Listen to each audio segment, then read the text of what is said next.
strange. They keep updating this in the back end, and every time I log into it, it looks different, and I don't like it. Oh yeah, They're trying to improve this shitty archaic platform. How dare they? Have they actually done some good improvements for it?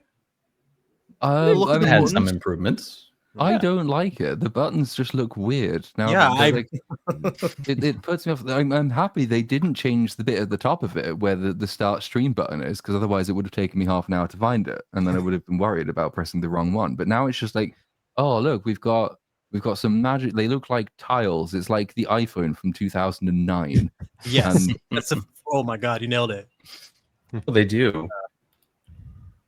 It's a little thing, but it's like when you get a new phone or new anything, it takes a while to get adjusted to the UI, and like maybe you'll like it in the end, but I'm still in that what the hell is that phase. No. See, I said this like ages ago. There needs to be a button now that you can press that just says, I'm getting old, so disapply all future updates. Like no more UI updates for me. If you're under the age of 15, have them, but over that, keep things. If they work well, they work. Leave it like that.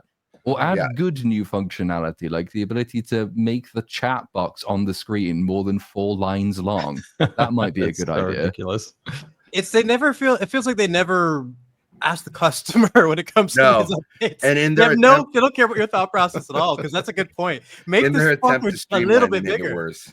They always make it worse. It was like, this should be easier, but it's way harder now because it's in a different place. They should know what makes it work. They made it. You know what I mean? They should know what's actually viable and what needs to be improved instead of just fucking rolling the dice on everything. That's a good transition, because James Gunn did the same thing. People told him not to do that, and he still put it in the movie. So I mean, just throwing it up there. Just Mr. Gunn. Yeah. That's as good a segue as any, I guess. Why the fuck? Yeah. Why not? It's great. I don't even have to do my own job anymore. We've got people to do it for me. It's fantastic. Well, hello, chat. We are back, having missed last week because of various important things that were happening, and now nothing important is happening. So we're here to talk about Superman. It's been out coming up for 2 weeks. It's doing very well? ? I haven't talked about that at all in the past couple of weeks, so I have some things to communicate. This movie is doing fine, despite what everyone's saying. Yes. Now, when you say it's doing fine, as everybody knows, the only important thing to know about this movie is it doing better than Man of Steel or not? No. Oh dear. No, but that also isn't even the intent. Like, you have to look at the context of what this movie is. This is coming from someone that didn't even enjoy the movie. So, but the reality is this was a Batman Begins situation. So what they're not even looking for the movie to break even. They're looking for goodwill from the movie for future films. And that's exactly what they're getting. So that's what happened with Batman Begins. And the next film made $1 billion. And then the next film made $1 billion. I half agree with that. Because in terms of a concept that, like, it's one that I can work with, but Batman Begins is a fantastic movie and has one of the most underrated endings ever in any superhero movie. The setup for Joker was like got everyone pumped up for The Dark Knight, even before The Dark Knight was a thing in anyone's mind, because that ending was so on point and it was just a perfect way to cap off the film. This movie doesn't really have that, so like I agree with like half of that statement. You need a quality film as well. It's not just about the money. This didn't the fact that it only dropped 54% in its second weekend is showing signs that people, the general audience, despite what we all on the panel think, like general audiences really like the movie. So it just is what it is. They got what they wanted out of it. That's why James Gunn's so fucking hyped about it. General audiences isn't international. It's doing terrible. Yes, it is. Yeah, internationally, like Man of Steel did really well because I don't know why, but Zack Snyder's style, like just international audiences love that super hyper sci-fi looking shit. And this is too kiddie for the international audience. It's too optimistic is what it is. It's impossible to be optimistic in Europe, and we don't really like these kinds of movies. Whereas in America, it's just like, hey, everything's going to be great. And we're over here saying, no, it fucking isn't. So that might have something to do with it. I did actually see, because like this movie opened, I think it was to like £7 million was its opening in the UK, which is quite low. And this movie attracts all kinds of very bizarre forms of cope. And the particular form of cope used to excuse its low UK opening was, well, it came out when it was really hot.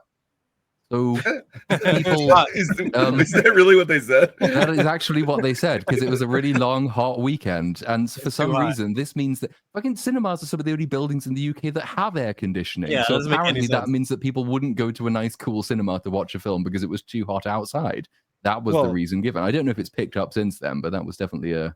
now they're blaming Trump for the reason for ticket sales to be low for Superman. Like it's like they look for anything. Like, oh, the wind was blowing in the wrong direction. We couldn't go to Superman.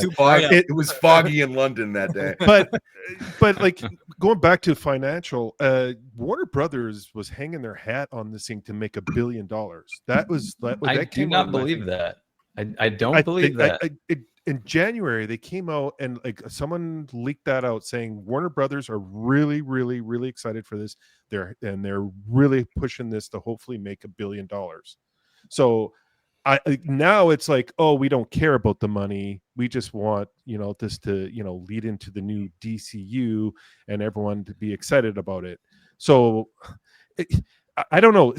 You're going to do Supergirl and Clayface next. Like, that's not really exciting to me. That's just that's just I can definitely agree with that. I think that we're in an era of superhero film where you need to be doing the core characters right now, not these side characters. Absolutely. When the MCU was getting away with making $1 billion movies, that's when you could do an Ant-Man. That's when you can throw in Guardians. That's when you can do these quirky ideas because people have faith in the writing, the continuity, the cinematic universe.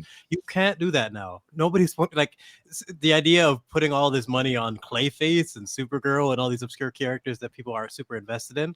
Like She-Hulk just failed. You know what I mean? The Batman didn't make $1 billion. The idea that Supergirl is going to do anything, it's kind of a Penguin situation where it has to be great. It actually has to be a great piece of media, or it's just what's the point of it even existing? Well, that's a strange thing. We're getting Green Lantern in a TV show, but we're getting Clayface in a movie. Yeah. Well, at least they dropped the authority, though, didn't they? They said they're not going to make that anymore because I thought it was asinine to actually introduce a team that's supposed to kind of be a critique on the Justice League and not introduce who the Justice League is first. It just seemed to be an odd choice. Well, they're just this gang of murderers now, so you don't need the authority because the Justice League behaved that way. Yeah. I mean, Go for the eye. Superman's a killer. Although, to be fair, they do have a line. They have a throwaway line in the film to say that Superman does kill when necessary. Yeah. No, but then the guy Hawkgirl goes, "You're not going to kill me because Superman wouldn't kill me." But she goes, "I'm not Superman." But Superman does kill, so it doesn't work. The most confusing scene in the entire movie, because as she throws him, like, oh, that's pretty fucked up. I'm not sure what this movie's trying to tell me now. But at the same time, I'm not really sure what Superman's trying to tell me. Like, he's punching people in the head. That dude should be dead. Like, I don't know. They were raptors and people, and nobody likes them. That's fine. The Hawkgirl one is funny because she has like 3 scenes in the entire movie, and a third of them are war crimes. So that's and she's also screaming. Screeching. Oh, the screeching is so bad. That one shot of her screaming is just a meme. Why would they do that? Just delete that, and she's instantly a better character. And the fact that the only character we got is that she'll kill someone, like that's we don't know anything other than that about her. Like she's so. She doesn't like the Justice Gang name. I know that. Well, I legit thought we had Banshee in this movie because she kept screeching. I'm like, is that Banshee from X-Men? Like what is happening? She doesn't. That was Mortal Kombat character. Yeah, for anyone who knows the character, does she actually scream or is she? No. Man, that's embarrassing. No, she's just Hawkgirl because she has wings and a hawk's like mask, and that's it. Imagine they gave white and ginger in the comics. Oh Jesus! That's it's another ginger side. Like imagine they gave Wolverine some like Wolverine screech or some shit. Yeah, what if some shit? They limped it up. It's accurate. Well, in Deadpool and Wolverine didn't run on the floor like a dog. He did that weird CGI crawl against Deadpool Wolverine. I skipped that movie. I'd say it was more enjoyable than this. And objectively, I think Gooch, I think you were on the same boat as me, where I think I also agreed that wasn't a good movie.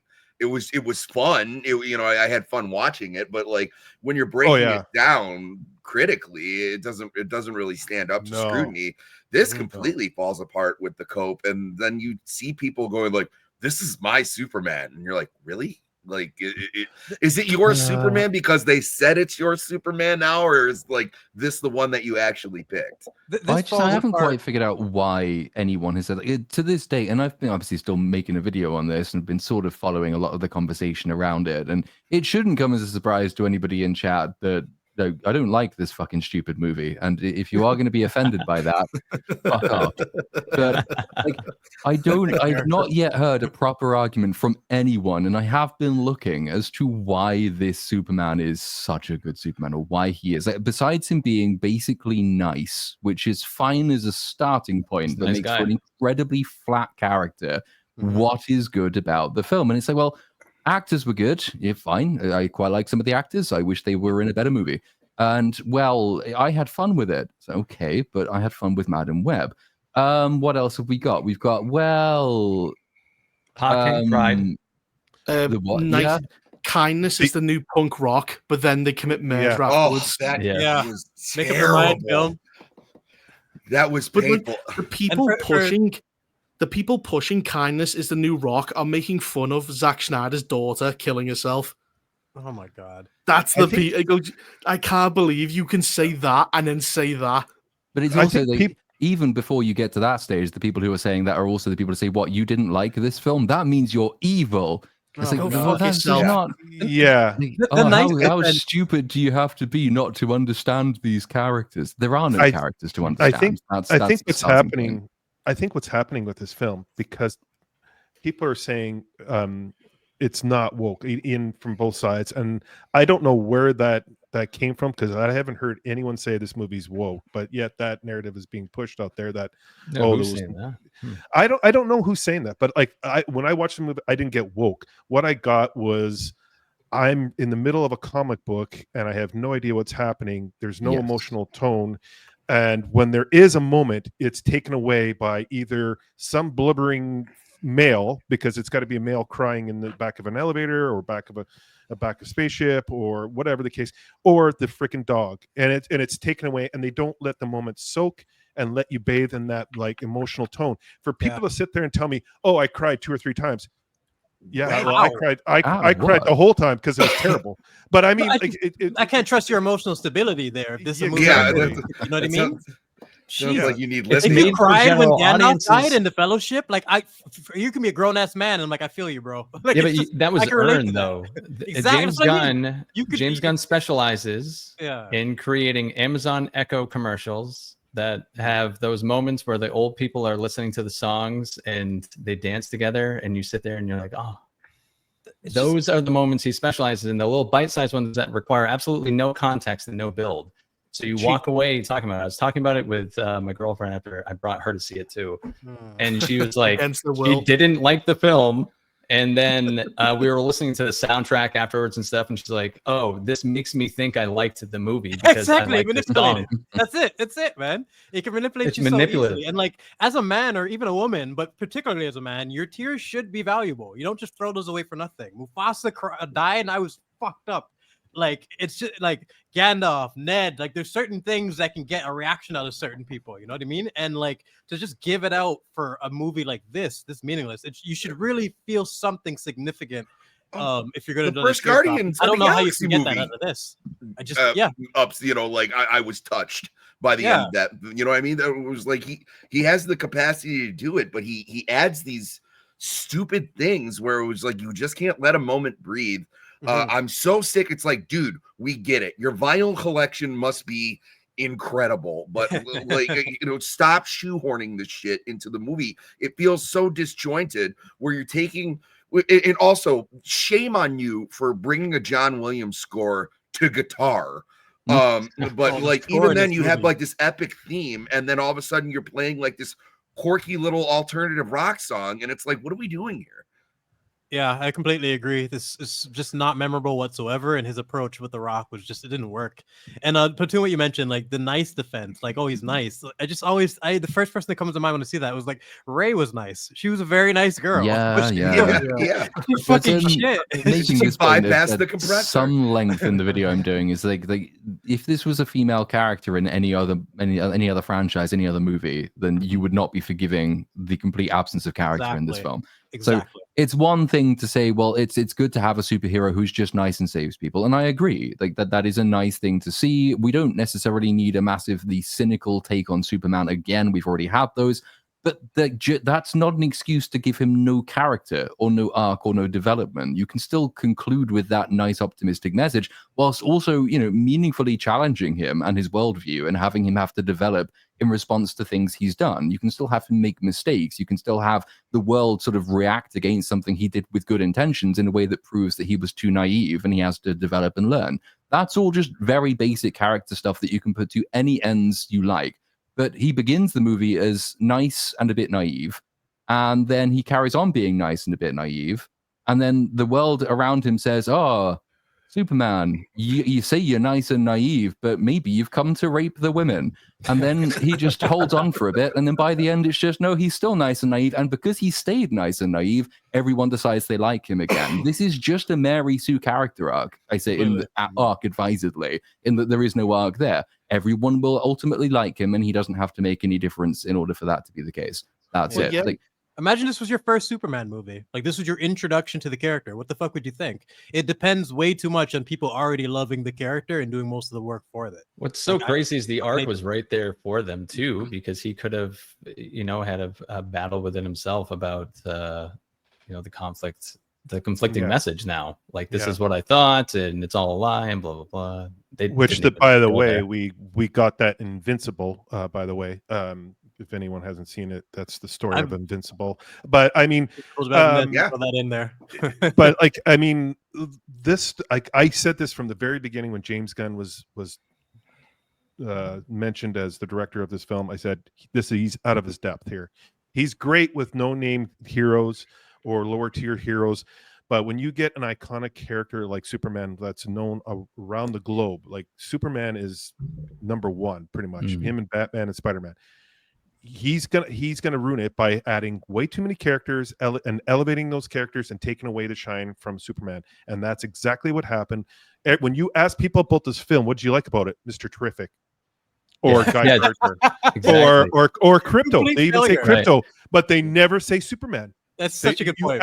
You ask everybody out there, what did you like about Mr. Terrific, Crypto? Like everyone, and Crypto is the new little baby Yoda. It's clear as day that they're pushing that, and now you're getting a Crypto series, and now you're getting a Jimmy Olsen series. Which, by the way, Jimmy Olsen, I don't know, like he must be hung like Johnny Holmes. He's asexual. I love that they made him super asexual for some random reason. And it's like off-put. Your point, falling all over him, and every single time he's like, "I have to go." He's like, "Oh god, like, what are you doing?" Fucking awkward, man. And to your point, like if it's like X-Men or like if someone comes away from watching X2 and Nightcrawler's their favorite, that's totally acceptable because there's so many different components and elements. And he's got a very unique style and look. I can see that. You can't come away from a Superman movie and have Superman be the most boring character. I compared it to the Rise of Skywalker, where C-3PO was the best part of that movie. You fucked up. You completely fucked up when a droid somebody a character. Yeah, steals the show, and it's not hard. But there's oh, go ahead, Reaper.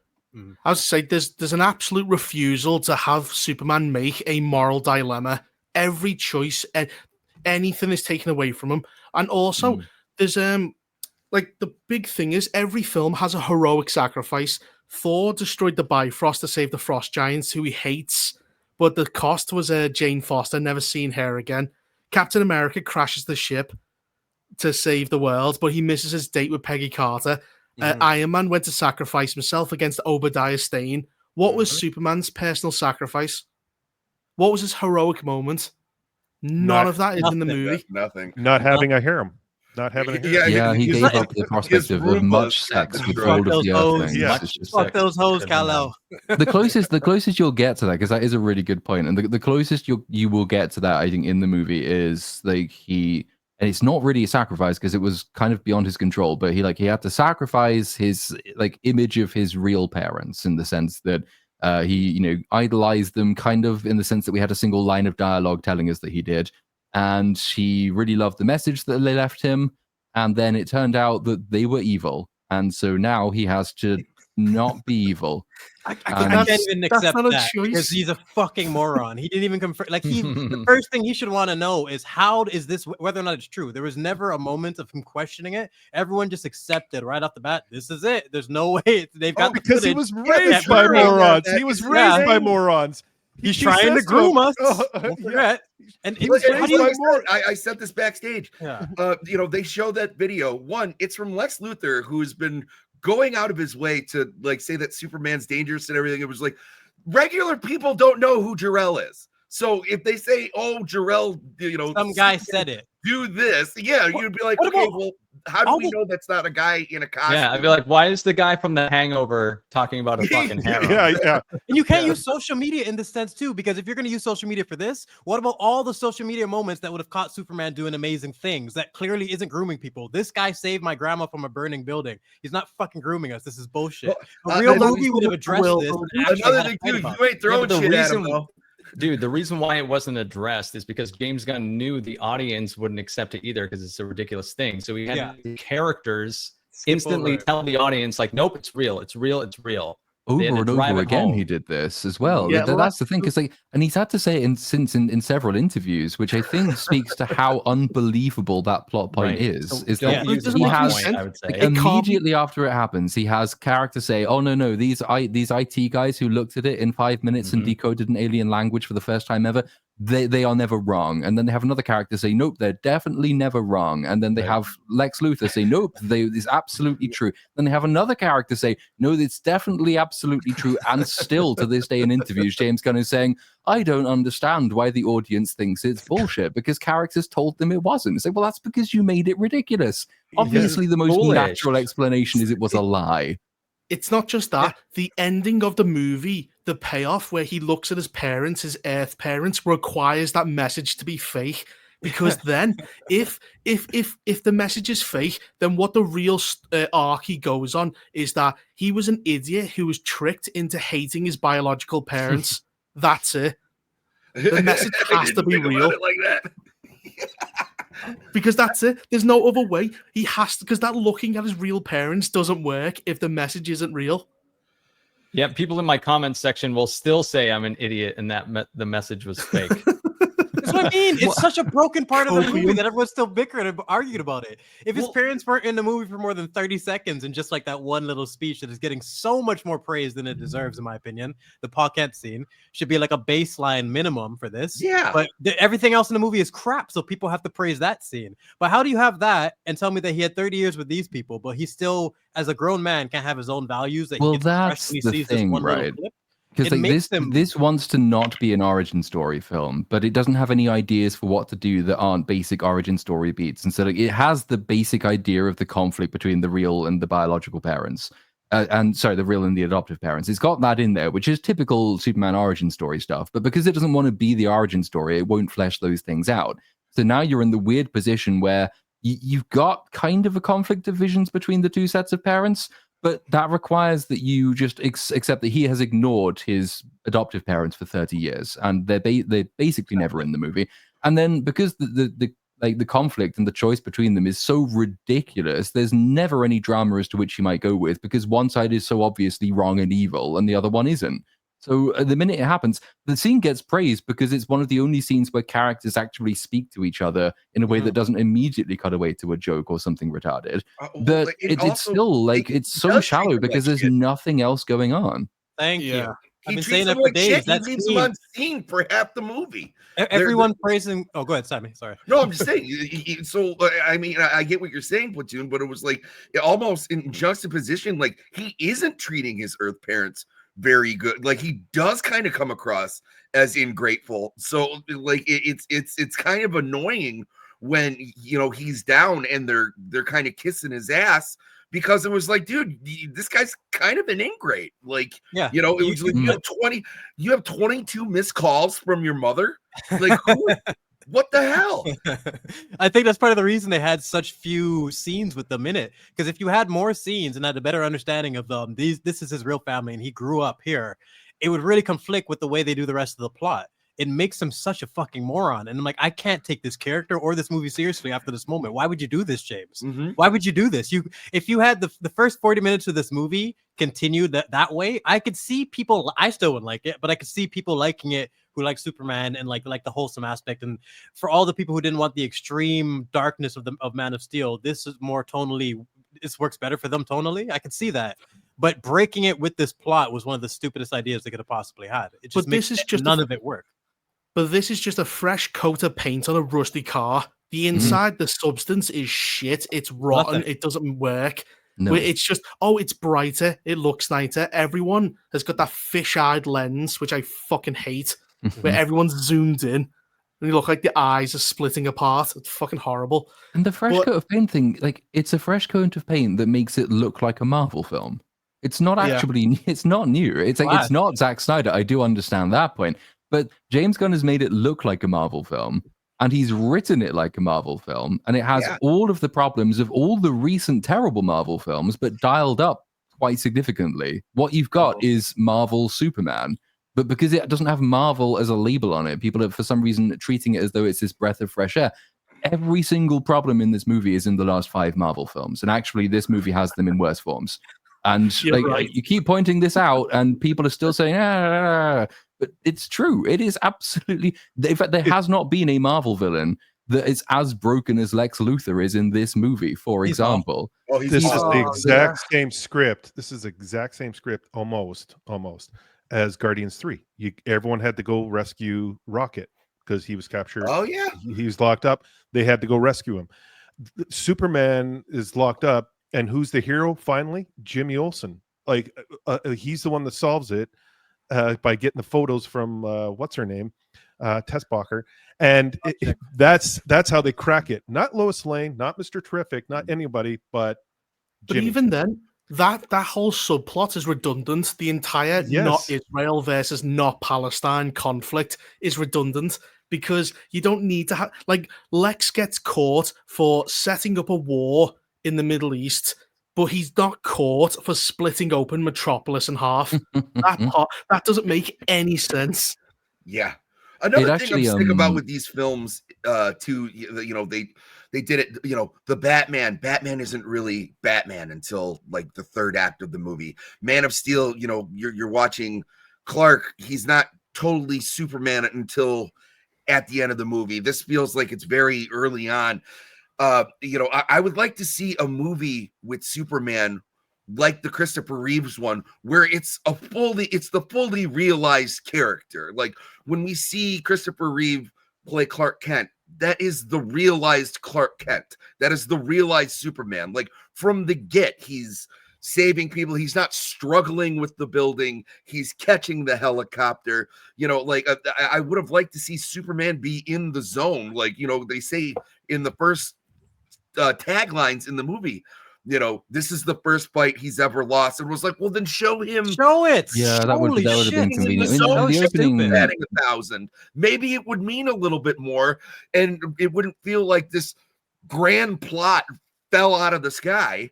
It was like, I would like to see a fully realized version of this character, and I don't understand why it's so difficult. Well, I mean, so the counter argument against that will be it's only the first DCU movie. There's going to be a 10-year plan at least for movies, and we have to leave Superman somewhere to go. So you can't have him completely fully realized, and then because the more you do that, the harder it's going to be to develop him later. They took it too far the other direction. They didn't even start developing him in this movie, so they've got all of the work they have to do in the next one. What they did give us, though, was basically a fully realized Lex Luthor, and that is broken. I mean, somebody in chat asked how Lex was broken. Well, what? Where does one begin? I think so. There's just the purely mechanical side of things, which is that if your villain, who's probably going to be a recurring villain in your first movie, can create universes, he can create black holes, he can recreate the Big Bang, He can make Cloning. teleportation devices. He can clone Superman. He can turn the Engineer into like a tech version of Green Lantern, which can do anything she can imagine. He is unusably powerful. He can only possibly lose because he is retarded. And I am bored of villains dying because they are retarded. That is a common problem in all Marvel films. He's basically just the evil testicle man from Captain America 4, but worse, because like he's got more power and more resource, and his plan falls apart even worse. But structurally speaking, Lex Luthor breaks this movie, and the movie is irredeemably broken at exactly the 11-minute mark of the film, which is not good because most of the film happens after that. But the reason I say that is because what is Lex Luthor's goal? Lex Luthor's goal is he wants to kill Superman at the end of the day, right? That's what he wants to do. At the 11-minute mark of the movie, he is established to have a superhero more powerful than Superman, a teleportation device that takes him to a pocket dimension, and he's established all of this by an act of high treason by doing a false flag terror attack on Metropolis. In other words, he can already do what he wants to do. He can kill Superman right now. In fact, he's got two heroes who can kill Superman because the Engineer can do it too with the nanite shit. So at the 11-minute mark, Lex could already have done everything he's trying to do in this film. He doesn't do that because the film decides that I know he's just committed an act of high treason, but I want to create a public pretext to get the government to okay me killing Superman. And he did this by a terrorist attack on Metropolis. This is a man who has no respect for the law, except that the movie needs him to have that to stop him doing what he can already do. And that's the reason the rest of the film happens. He ignores all his resources. Done if he killed Superman, would have been like, well, don't do that again. Like it doesn't even make sense when you put it in that context. Yeah, if he killed Superman, the government, even if they did know, it would have been like, well, shit. Well, wait. It would have been a good thing because the message was he was sent here to sleep with the women, have a harem, and no, I'm talking about the beginning of the movie. But I'm saying overall, it would have been a good thing technically for Lex Luthor to take him out. But if Ultraman just killed Superman, he literally just pulled his head off. It's like, well, what else? Who's going to stop him?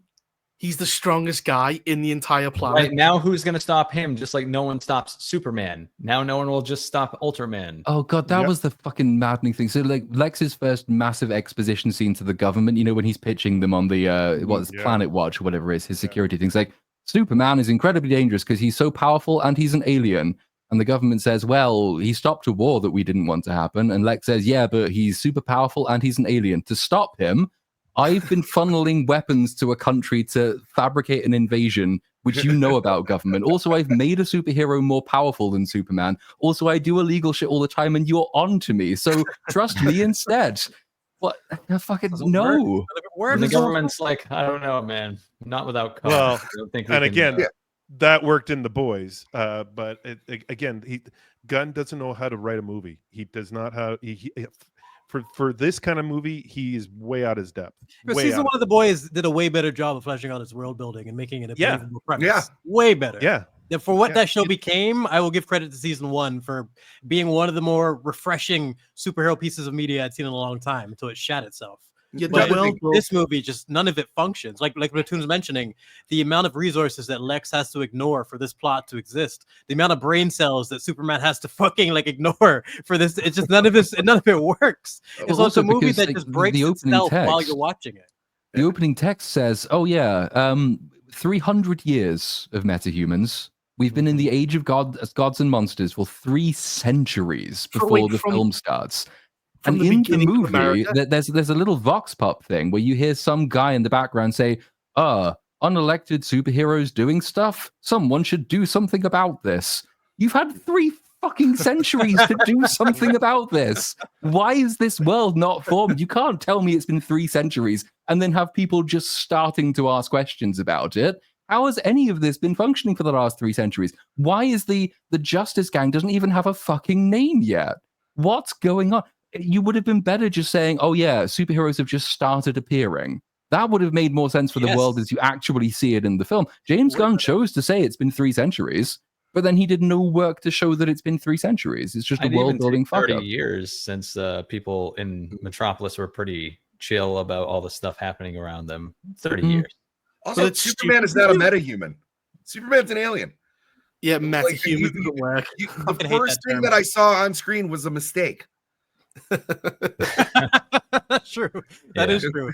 I really hate that term, by the way. It's so fucking lame. Yeah, Yeah, it is. the world building is so bad because they go, oh, people online are coping and going, see, nobody cares that there's a giant kaiju who's going to step on them. They just don't seem to react. They're like NPCs just walking through the world. Yeah. I was Just about not to even- fucking say that, They're Reaper. like the Chinese, and they just don't care if they die. There's a Yeah, scene of someone like eating a yogurt, looking out the window at one of the kaiju or some it shit. felt like they worked at a restaurant and like they're listening to the same music over and over and over again. Like, yep. Yep, they're desensitized to it, and it ruins the threat.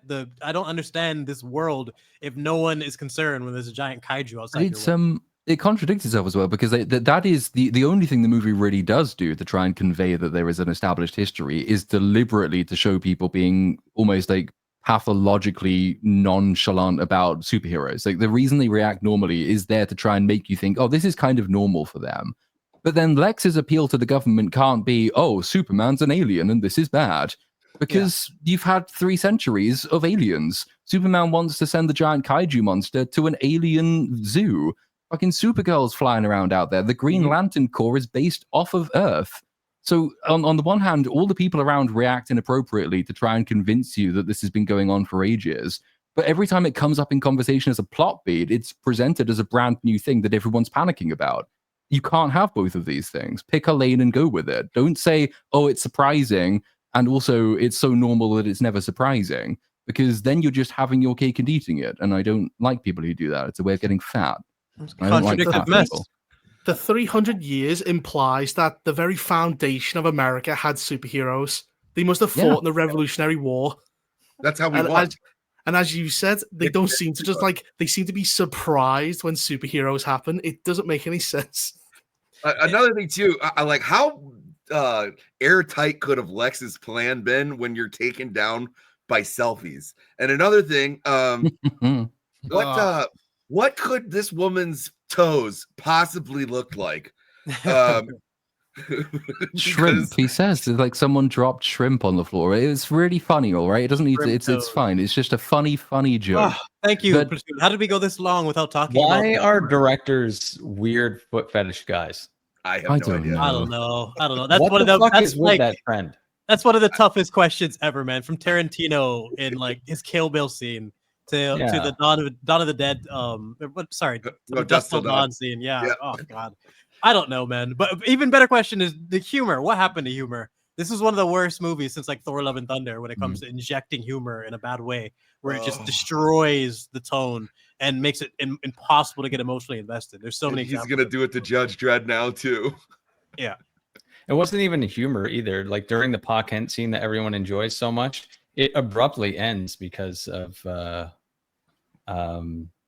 invasion. Mr. Terrific calls and says that the giant butt crack is being. By the way, Lex is tearing reality apart. We should probably have done something about this. I mean, that's just very much a case of the plot needs to happen again. You've had your one character scene for this film. It doesn't get a split second to breathe at all. No. And even then, I was so kind of laughing at it because I could appreciate it. The acting was good, and I could appreciate that it was actually at last trying to give me something which meant something. But I was looking at it all the while thinking, this just boils down to his old adopted dad saying, "Son, don't be a rapist." Yeah, pretty much. It's not actually. Don't rape us all, son.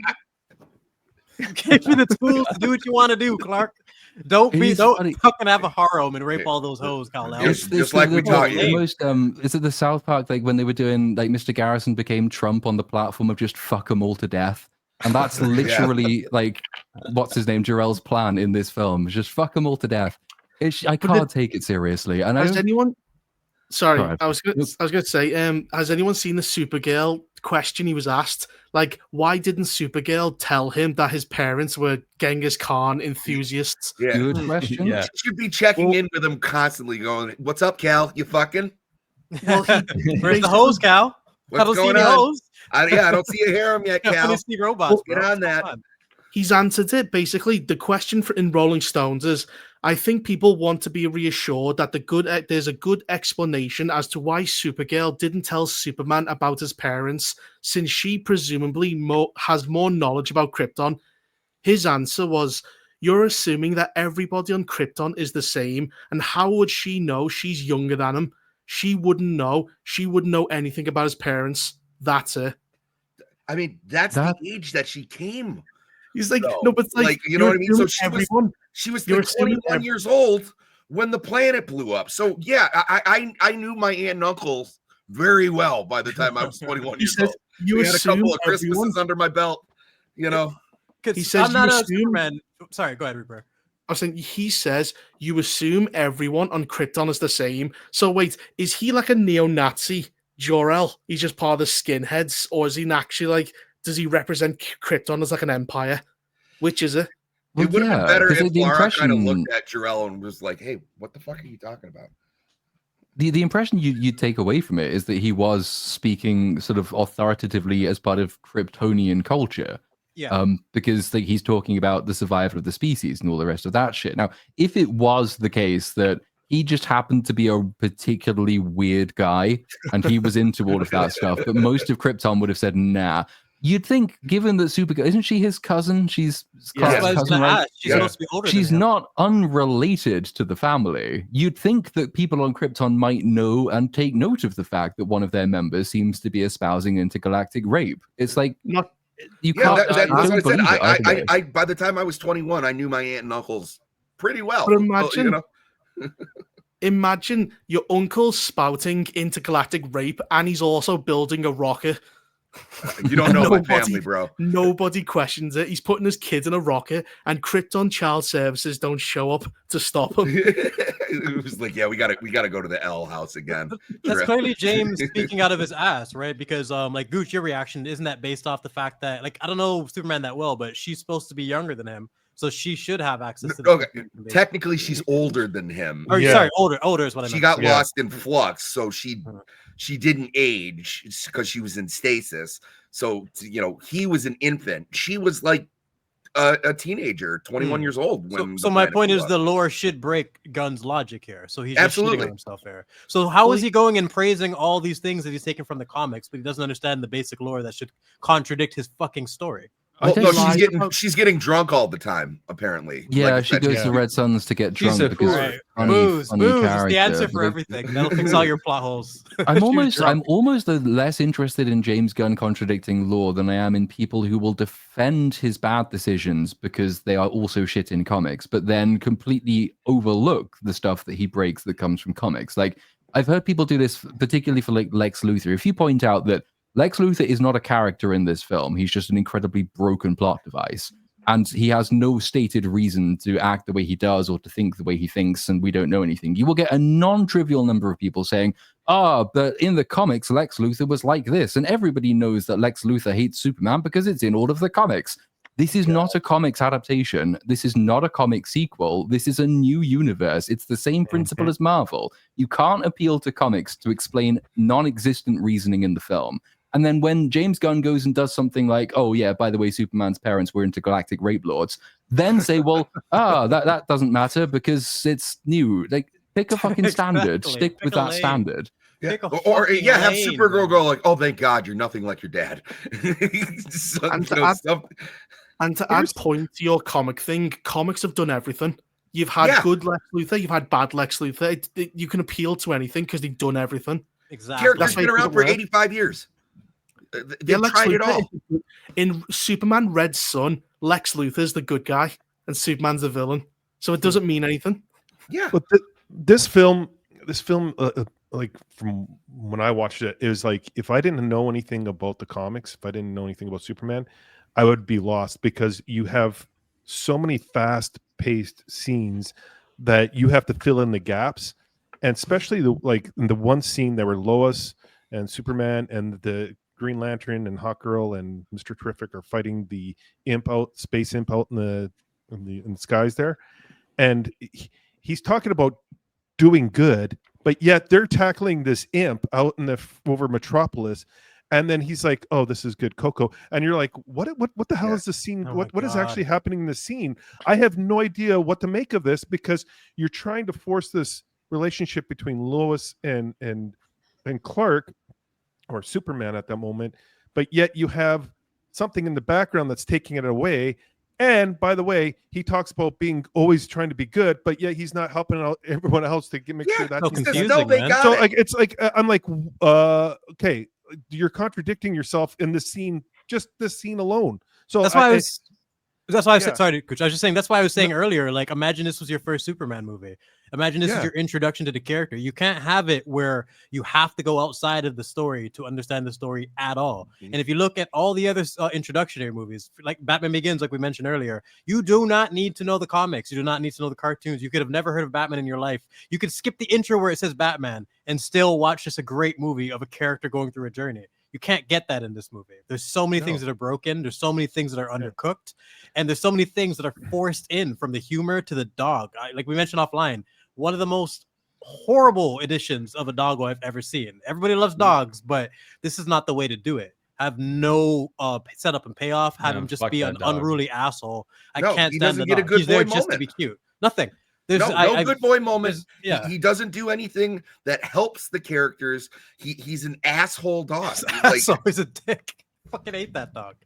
He's Well, just there to be cute, strictly, and it does even not in work. the farm, even on the farm, like you're having this moment with Paw, but he's got to take Crypto out of there because he's going to kill all the cows. He might kill. All That the was the cows. most interesting part of the movie. That conflict. But for me. yeah, he takes down Lex Luthor, and what? Like he's super gentle, or That's what like, I'm saying. They have moments where you take it seriously. Yeah. I wish this movie actually took Crypto seriously, and he was a threat that Superman had to deal with. Crypto Imagine is Crypto intelligent. killed someone, and the Superman had comics, to deal with it. Crypto's put him highly down like old intelligent. Yeller?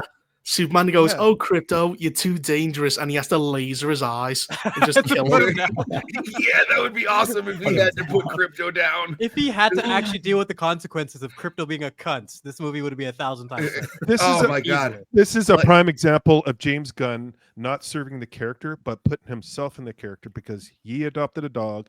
He went through that arc of getting canceled, then being brought again and elevating himself again to the world and being this great director. It's like all right there. It's all James Gunn. That this is a James Gunn story. This isn't a Superman story.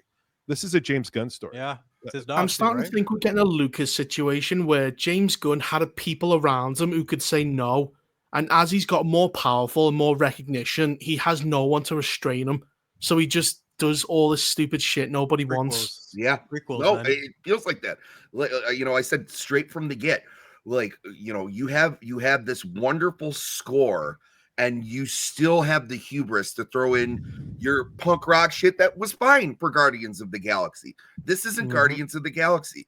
Everyone's like, oh, he does better for ensemble films. He took the titular character and put him in the back seat. They made it an ensemble film for Superman. It's not Superman. It's not the Justice Gang. It's Superman. And you managed to put him in the passenger seat in his own story. Yeah. So he doesn't learn from what he does. It's the same thing when we would criticize Snyder, where it was like, hey, if we're 2.5 hours into the movie, I don't need to see someone walking down the street in slow motion, bro. Like, it was like they don't learn from their mistakes, and you get an inferior product because of it.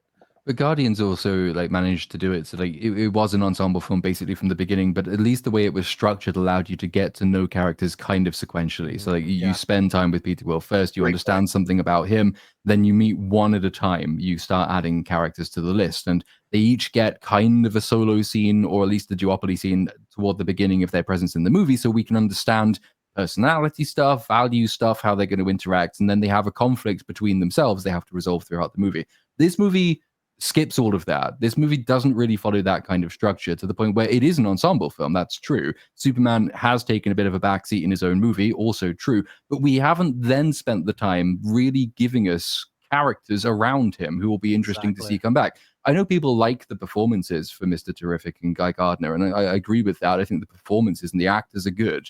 But I couldn't tell you very much about either character, particularly not Guy Gardner, besides that he has a kind of like he has a particular sense of humor. Okay. And someone else, well, they also have a particular sense of humor. It's like, I kind of need to know a bit more about these people than what their brand of humor is before I start getting interested in seeing them come back. Or But not really, knowing like, or it's like- hearing if Lois and Clark break up.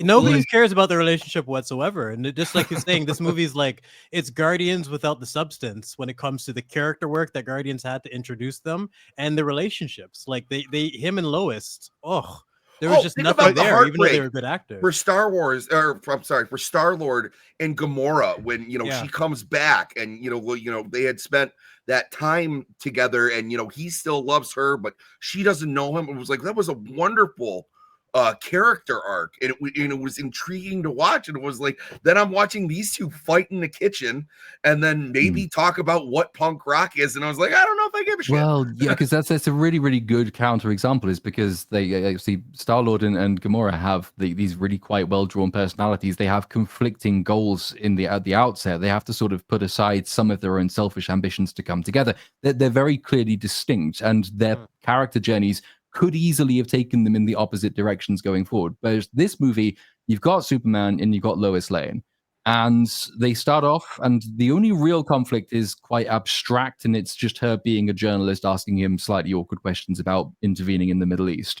But then the closest you maybe get to a meaningful character conflict is when he's sitting there while that intergalactic sperm cell is doing its thing in the background. And he says, Lois, I didn't come here to rape everyone. And she says, no, I never believed that you did. And that's it. So fucking lame, man. That's the problem, James. If you find yourself with these characters in this moment, and she says, I never doubted you weren't going to rape me, that is because you haven't got an interesting story. You need to have a conflict between those two to overcome. She needs to believe he might have been bad, but she doesn't. Even Mr. Terrific. Oh, sorry, Jedi, go ahead. No, just a real quick question. Platoon, I'm sure you remember this.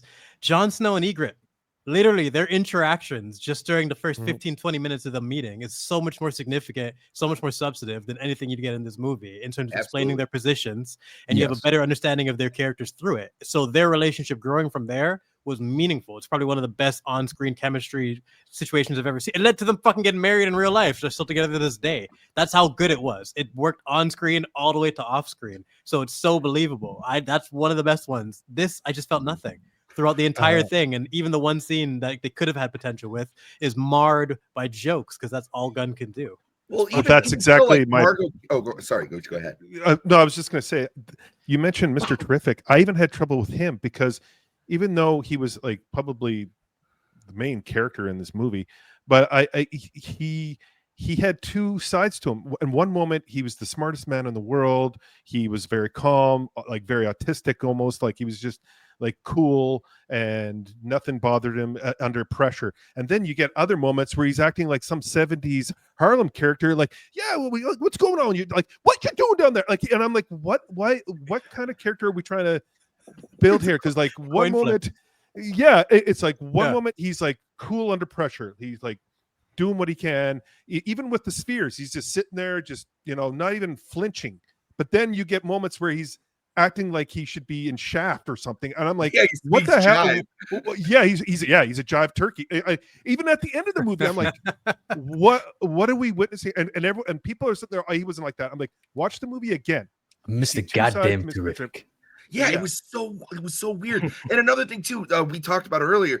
That's why the Jor-El thing felt like a red herring. So you mean to tell me the guy who puts nanobots in all his friends and knows where they are on the globe at any given time was able to identify that Superman was taken into a pocket universe, didn't do his due diligence on the Jor-El video. He just took it at face value. Yeah, but also stuff like that makes it feel fake. Yeah. How contrived is that scene where she goes, oh yeah, I just secretly bugged Superman without his knowledge. And not just that, I've bugged everyone in the Justice Gang as well. And Guy Gardner doesn't even react.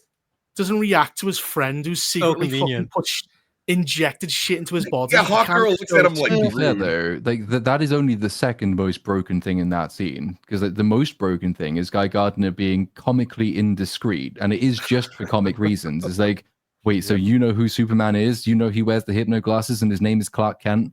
And she says, yeah, but like, why would you tell me that if you don't know that I know? And like, but the point is like, oh, it's funny because he's indiscreet, but that means that like Clark Kent's entire backstory is fucked. There is no reason, and I can believe that he has not spilled these beans to anybody else, because the point of the scene is that he's indiscreet. And it also means that if instead of his stupidly, ridiculously convoluted plan, Lex had instead said, hey, maybe I'm just going to go and ask a question of someone who knows Superman. Hey, Guy Gardner, what can you tell me about Superman? And he says, oh, so you know he's Clark Kent, right? And he was born and raised in Kansas. Like, so, right. Fair enough. Movie ends once again. Well, not only that, when Lex Luthor is screaming out B1, N17, he's calling out all the bingo numbers. And Clark, what happened to Superman's super hearing? I just want to know, because non-existent.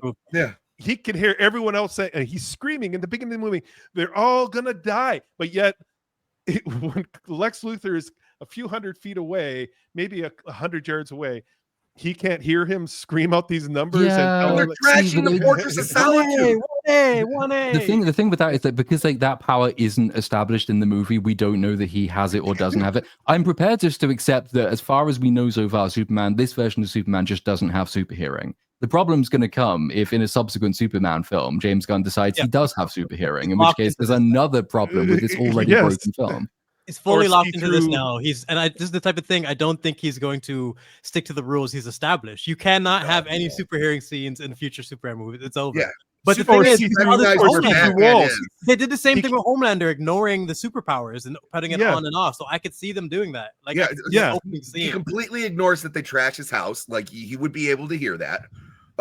Also, another thing that I thought was very inconsistent about the Fortress of Solitude is the automatons go to great lengths to tell you that they are robots and they don't have feelings and they don't care. And then you have like Superman like holding Thor's hand going like, speak to me. And it was like, dude, if like someone like stepped on my Roomba, I wouldn't be like, Roomba, are you okay? It was like, it can't be both. That's another lane they couldn't stick to at all, because they have him like, oh, I want to be named Gary, even though he's got no emotions. Yeah. Like, what the fuck is that? You can't do both. He's emotional over their deaths, but then they just get repaired at the end of the movie. So why are you crying? That's what I'm saying. If someone stepped on my Roomba, I'd be like, well, that sucks. I gotta. Well, even the part with he's fighting the Hammer of Bavaria or Ultraman, he has X-ray vision. How come he can't see through the masks or anything? Like they don't even mention anything like that. Like it's like you're seeing yourself. You're fighting yourself. So you're gonna be like, what's happening here? And we can do this in movies like this with just like a throwaway line. It was like, oh, I can't see it. It's lead lined. That's all you had to say. Yeah, that's all you had to say. But the prison dimension scene where Metamorpho's kid is directly opposite him. God. Right there. They have him say, I can't carry him and fly at the same time, except 5 minutes later, he turns into a weird squid and carries them at the same time as he's flying. Yeah. Stupid. Like nobody went to Lex. Hey, Lex, if these two team up, there's nothing really we can do to stop them. Yeah, he's like, oh yeah, let's put the guy who can actually like generate yellow sun energy. Even though this man in his emotional state. No reason why he might turn on you, Lex. I will say I like the way that Metamorpho looked. He looked cool. I thought it was a decent design. One of the only compliments you can give, but his whole character it's just. The entire baby thing was so contrived. Why is it there? Why would you leave him in a cage? He can fucking create a sun. Because Lex is a retard. That's the reason for everything. Exactly Lex is a giant super retard. The dude in the chat who doubted our position on Lex, like, can you just look at this? Yeah. He's fucking got brain damage. None of this I will say he's probably kick-ass at Tekken, right? Like, well, he probably is because he can remember all the moves. I can get that point, but because you do get there's a few people who you will find say like when you point out that Lex is just completely broken and has no motive, they'll say, oh, but he explained his reasoning in the movie. It's like, no, he fucking didn't. He explained what he was doing instrumentally. He does not ever explain why he's doing things morally, ethically, politically, in any way at all. His motive is just he's petty and a dick. But he can clone Superman and build his own universes, which kind of works against his penis envy. It's just, and then whenever he has to do anything at all with his power set, The reason he has this massive power set and keeps failing is just because he is a retard. In any other movie, especially a Marvel movie, everyone knows to complain that villains losing because they are retarded is an idiot plot and we're bored of it. But when Superman comes along, it's fine. All the passes. This movie gets all the passes for basic shit. It's frustrating. Remember, we had another ultra smart villain in Broccoli Captain America. Broccoli Man. Yep. You mentioned that. Guy. It's the same thing. Guy. And he was a retard. Go further back, bro. It's Thrawn. Throw Thrawn, Admiral Broccoli Thrawn Man, as well, and this. They're all the same thing. They have all the options. They have all the resources, but we need them to ignore it so our hero can win. It's shit writing. There's just no way around it. Yeah, Platoon, to your point, Lex Luthor cries at the end of the film. Why? What precisely is he having a tear come to his eye for? It was like I couldn't even, his motivations were so vague. I couldn't even figure it out. It was like, is it because his like plan fell apart? Is it because like, Superman dressed him down? Like what is it? But the government knew he was selling weapons to not Russia or not Israel, whatever you want to call them. So why would he go to prison for that? Surely he would go for prison for destroying Metropolis.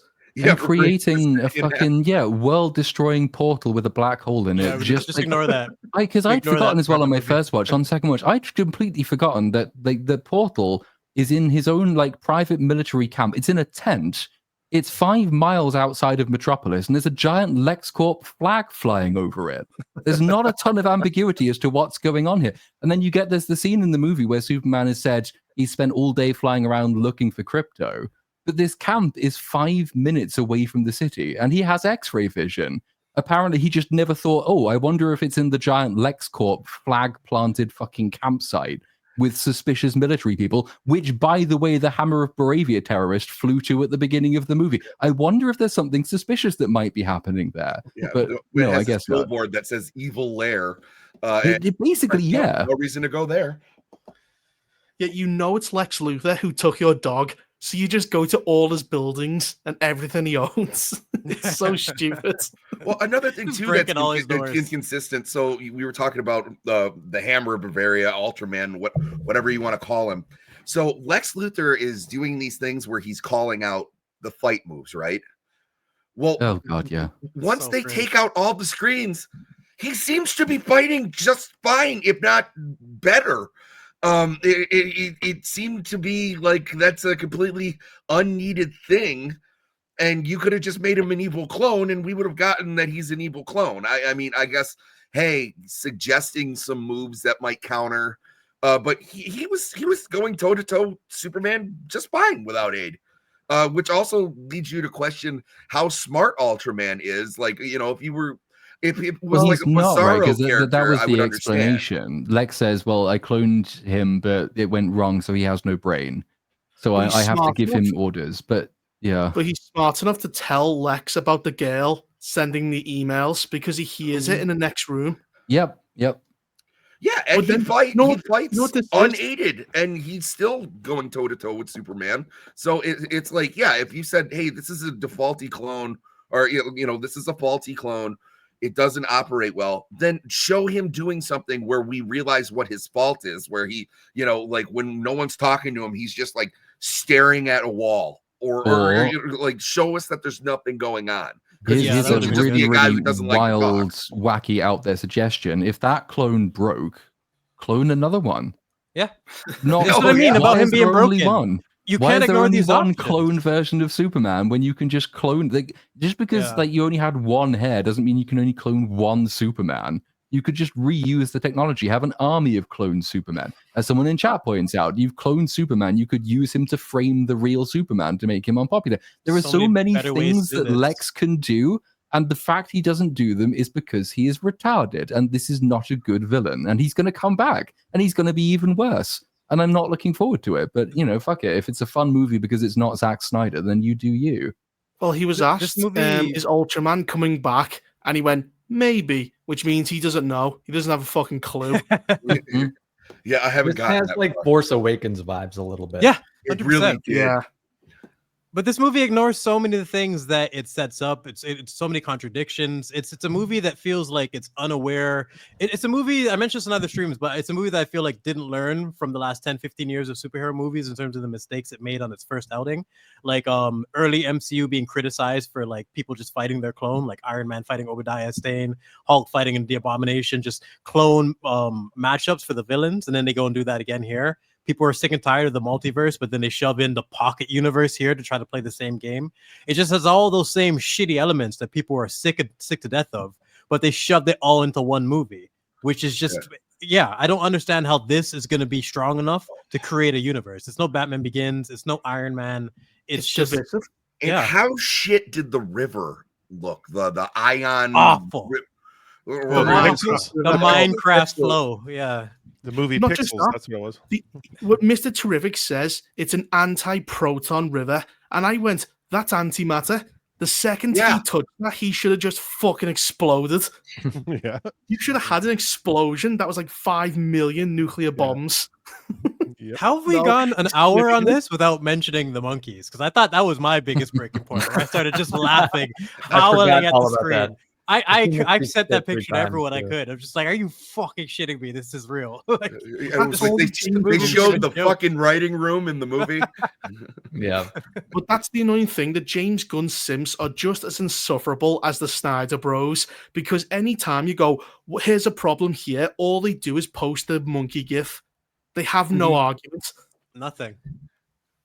Well, it's two things can't be true at once with these people. So, I was telling you guys backstage, if I say I didn't think David Cornslet did a bad job, you hate Henry Cavill. It's like, no, that's not what I said at all. I'm saying I think he did an adequate job as Superman. David Cornslet is going to get the same Henry Cavill. Gonna get battered. He's going to get, because he wasn't allowed to be Superman. The writing and the direction, and he took out 40 minutes of this film. It's because they said they didn't want the comedy or some of the scenes in there. You feel it throughout this film because it's really disjointed all throughout. It's like it felt rushed. It felt sporadic. I hated this movie. I gave it like a 4.5 out of 10. I just didn't. This was not a DC film. I was not expecting it to be this broken. I didn't expect to like it. I thought it would at least be coherent, though, like something decent. At the very least. No, go ahead. I'm rambling. It's shocking because we had Jurassic World Rebirth, which I didn't expect to be good, but that was nothing. There was no story. This one I expected to be slightly better. But this is probably the worst. Fantastic Four might be the best movie out of all of them. Yeah, honestly, Reaper, you fucking nailed it. I'm actually excited for this movie now after the way everything else is played out.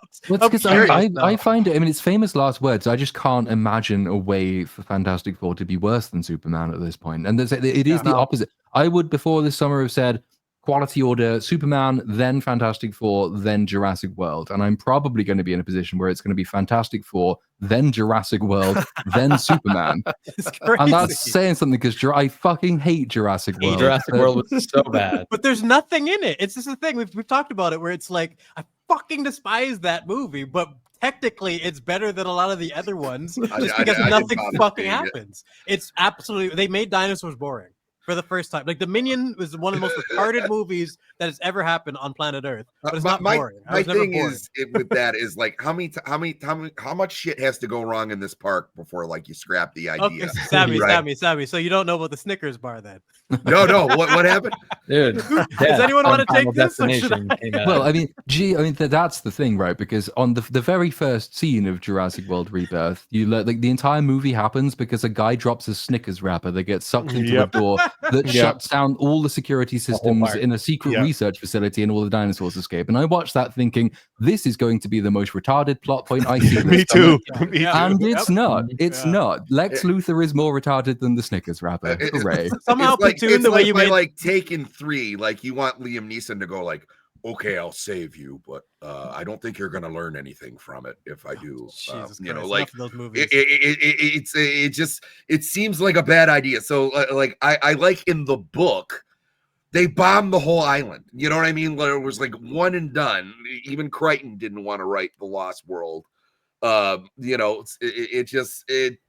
I just never saw a point after I saw the first one, and then by the time I got to part 3 where you get Alan, I was like, I'm never watching another one of these fucking movies ever again. Somehow the way Platoon explained that almost made it sound like it made more sense than it actually did. Yeah, like, you're picturing a scene that's probably slightly better than what actually happened. Well, yeah, because really I'm thinking like chaos theory, like the butterfly effect. It was like, how can this one rapper? But no, I'm sure it's arbitrary and retarded. Your brain will naturally create something better than what actually happened. Yeah, but no, he's describing the scene like completely accurately. And I'm pretty sure virus labs across the world are now saying no Snickers allowed in the labs of this film. It's one of those cleanse the palate type movies. Like Afterbirth made me want to rewatch the first Jurassic Park and like let me actually get a proper setup. I'm so sick of this. And this what's it called? Superman made me want to rewatch Guardians of the Galaxy because like was it ever funny? Like did this guy actually make me laugh or am I just I don't know. It made me doubt his talent when it came to anything. But this is his worst movie. So much more realized than Guardians of the Galaxy. This is probably his worst movie, Gunn. Well, I also was like embarrassed for the parents, like Ma and Pa Kent. Like I was like, they made them very special. Like it was like she's calling mush and telling, oh, you can't eat those burritos. Like it was embarrassing to Middle America. I was just, and it was like in the hug between Clark and his Pa Kent. It was like him hugging a side hug with a special needs kid. It was like, I'm like, this is the most awkward scene I've ever seen in my life. It was really bad.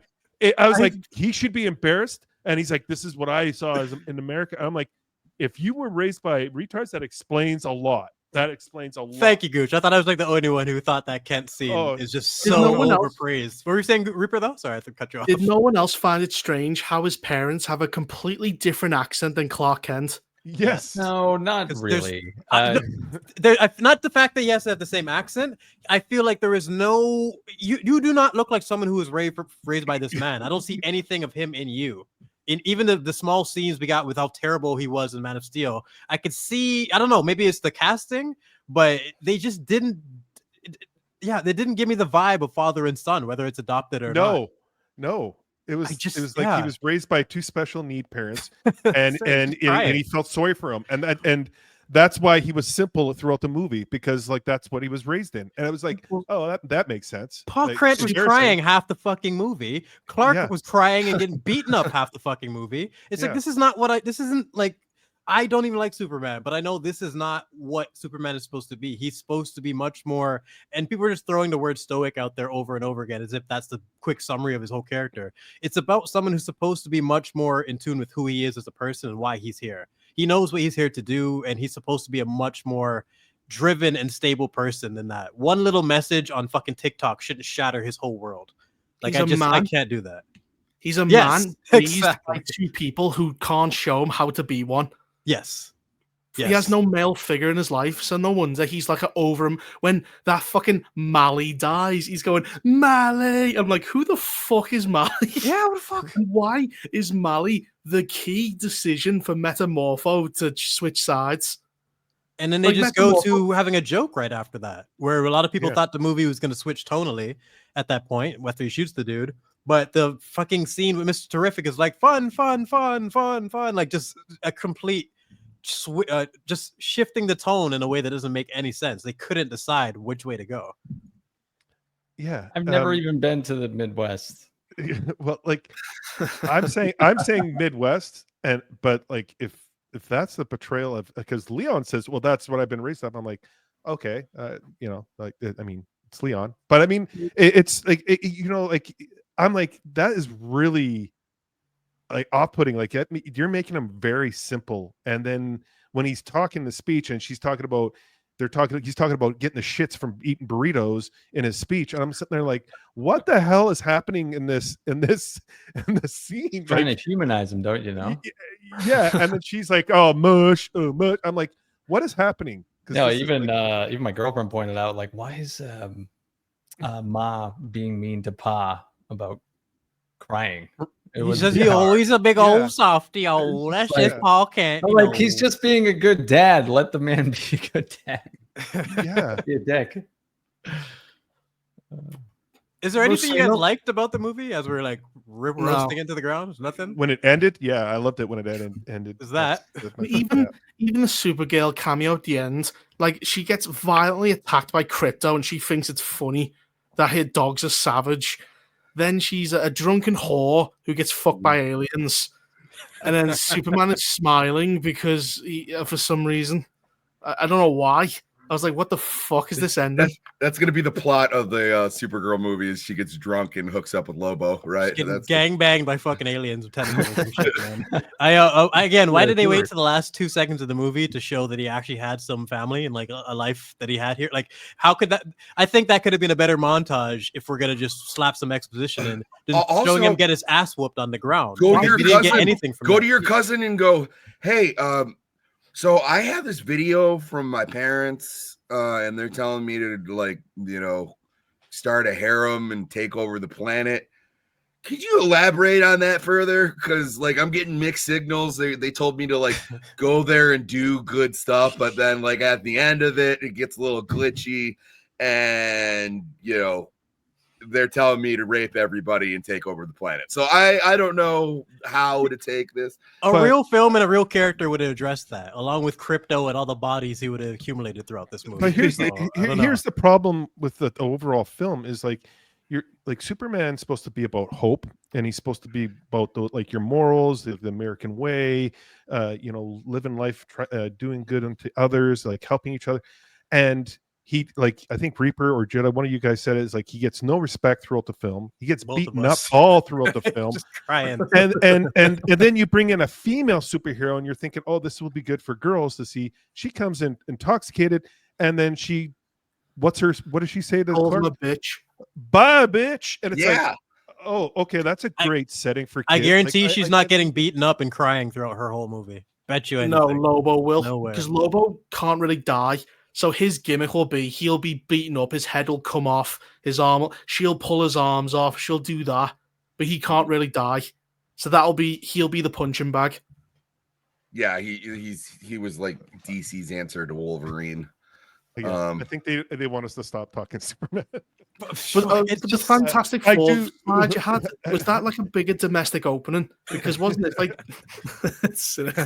I do think like Superman is going to make about 625, 650 total, because I think Fantastic Four, right, the way Disney rolls, they are going to dominate all the theaters. They're going to go into all the IMAX. They're going to go into like probably like 4,500 theaters, and you're going to see Superman like in limited theaters, like probably maybe 1,000 to 1,500 theaters. So I mean, maybe even 2,000. So you're not going to get that push. Do you think this will be like a rising tide? If Fantastic Four does good, Superman does better, or is it more like a rivalry where Fantastic Four will suck out the oxygen from the room? Well, it all depends on if it's good, but yeah, I definitely think it will, because if it's slightly coherent, people are gonna, just from where the bar has been lately, people are gonna kiss this movie's ass, and it's gonna be insufferable. So people are kissing Superman's ass right now, and we just called it a convoluted mess. So if Fantastic Four is slightly cohesive in its storyline, people are gonna start praising it like it's like the return of superhero films, and then it's just gonna snowball from there. It's gonna be huge. Well, how much assistance do you think they're getting from the shows in terms of like continuity and interest? Because, or not continuity, but just overall interest in keeping people on board with the product. Because DC just had Penguin, which might have renewed people's interest in just this world in general, and hoping that Batman's going to be incorporated. Where the MCU had Ironheart. Like they're coming off one of the worst shows ever fucking made. So it's hard to get hyped up for MCU properties where DC might still have some hope. But they've gone to great lengths to like distance themselves from Ironheart and saying like that's the last of the old woke stuff. So they're gonna have to hit Fantastic Four out of the park. My point is, it's the last taste in their mouth, though. Steps the very for last a reason, right? They are trying very hard to make this as though like you don't need to have seen anything coming up to it. This is first steps. It is the first thing we're doing. It's effectively a brand new part of the MCU that you've never seen before. And so they want it to be the case, I suspect, that people do not feel bogged down by the homework of previous phases. Whether it's successful or not, I don't know. But like that looks like a reasonably healthy opening box office prediction. I don't know what the last Superman didn't open to that. This is not. There's just no way. No, because Superman got 100 and what 25, 23. Yeah. 125, 126. The problem with like the way they're marketing these products, it's like they're splitting audiences. So it like with Superman, it was like the Snyder Bros versus the Gunn, whatever you want to call them, yeah, Gunn Simps, and it was trying to divide the audience when you would think you want to get everybody to join in to watch Superman, and then for this film, it's like. All the Marvel people are that the Marvel fanatics are saying, like, looking at this and like, no, this isn't the Fantastic Four. And then you got the normies like, oh, I'm going to go because it's the new Marvel. So it's again divided the audience. I don't understand their marketing for this. So I think this is probably going to bomb at like 450, 500.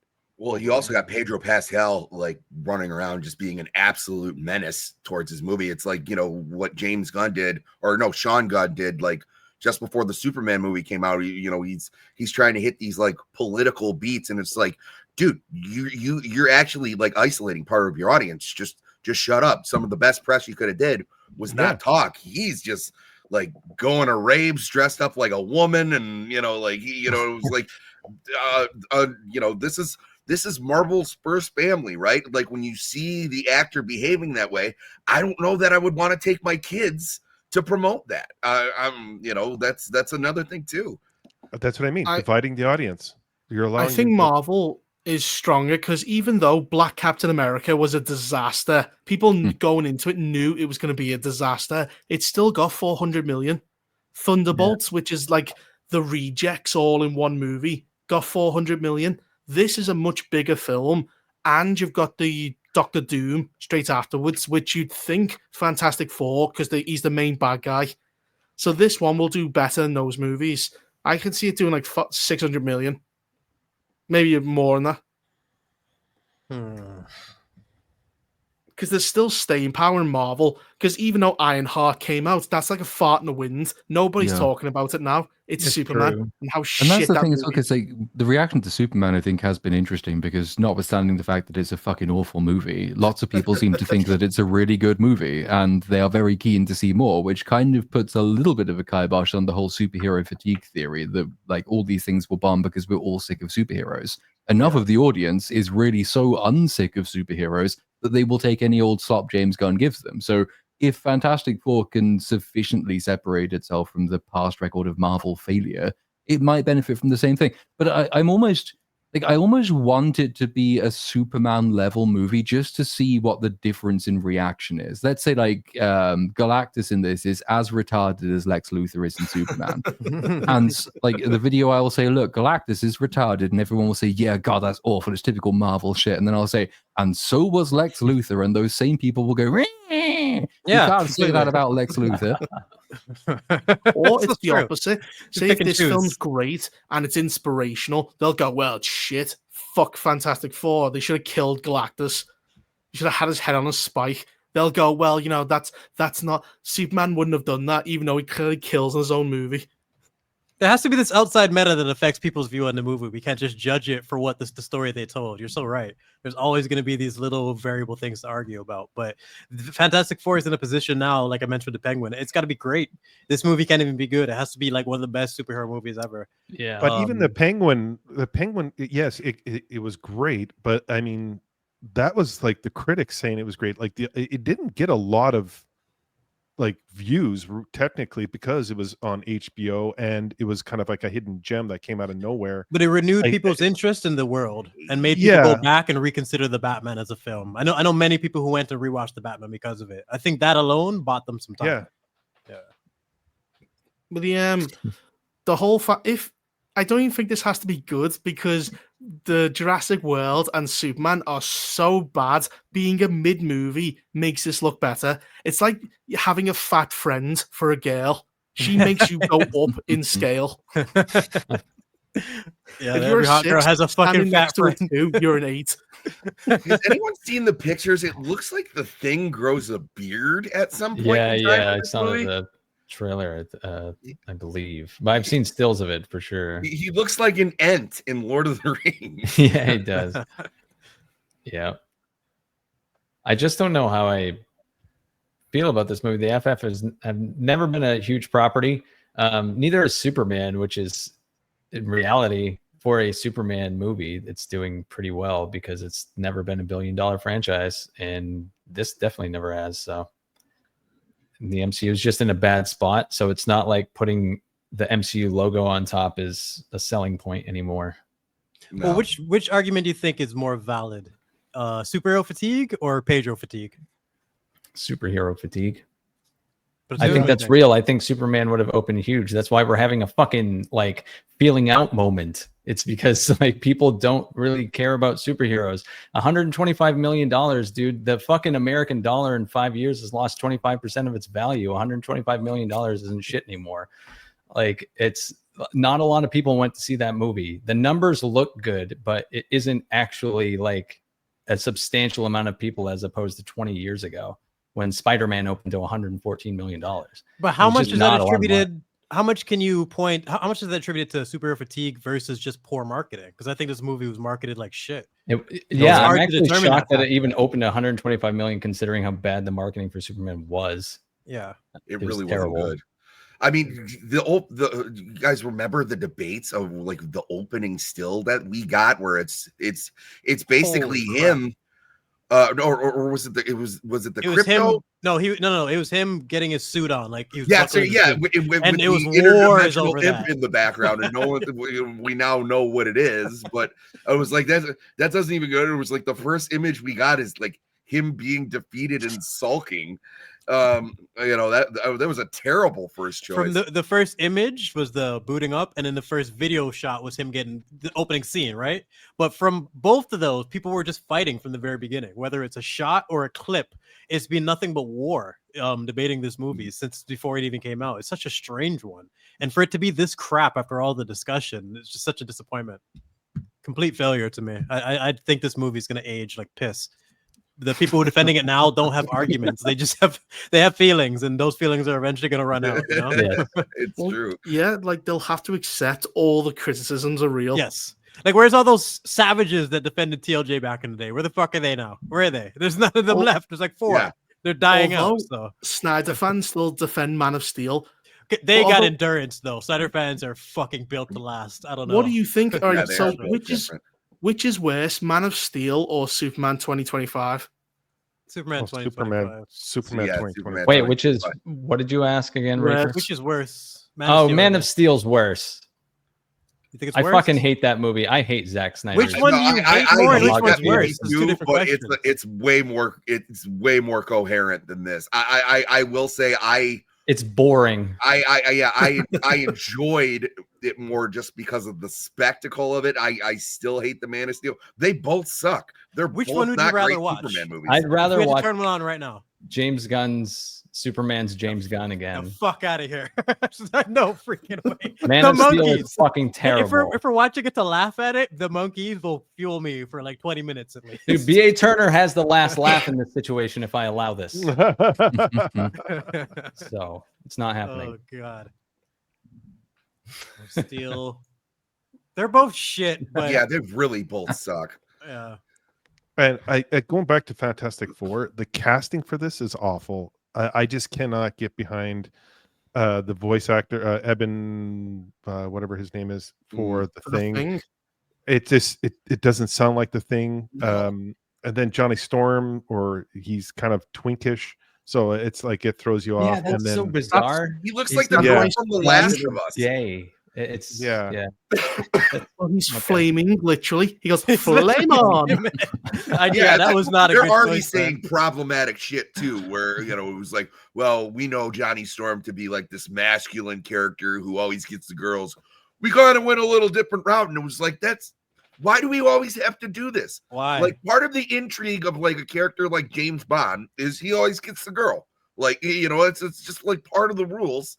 And yes, I agree with Gooch too. The Thing should sound like a stereotypical like New York cabbie. Like, you know, he should just collar. almost to a point where it's like a caricature.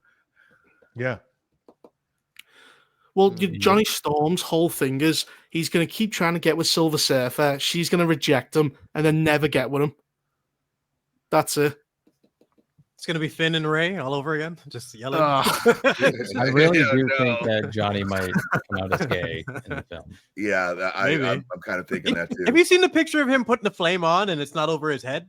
Like it's just up to his fucking neck or some shit. It looks so stupid. Yeah, it looks like it's on fire. There's certain visuals when it comes to the Fantastic Four that you need to nail. From the, I hope the floopy arms don't look stupid. The invisible aspect, that's pretty easy. Just make her invisible. It's not that hard. But the flame on, like the imagery of him in flames that's Johnny Storm. Or what is it, Johnny Blaze or Johnny Storm? Which one is it? Storm. Johnny Storm. Storm. Yes, Johnny Storm. that is him from games, from comics, everything you think of. Ruining that imagery along with the Silver Surfer, just a mistake, man. It's just, she looks so terrible and he looks just flamboyant as hell. It just doesn't work.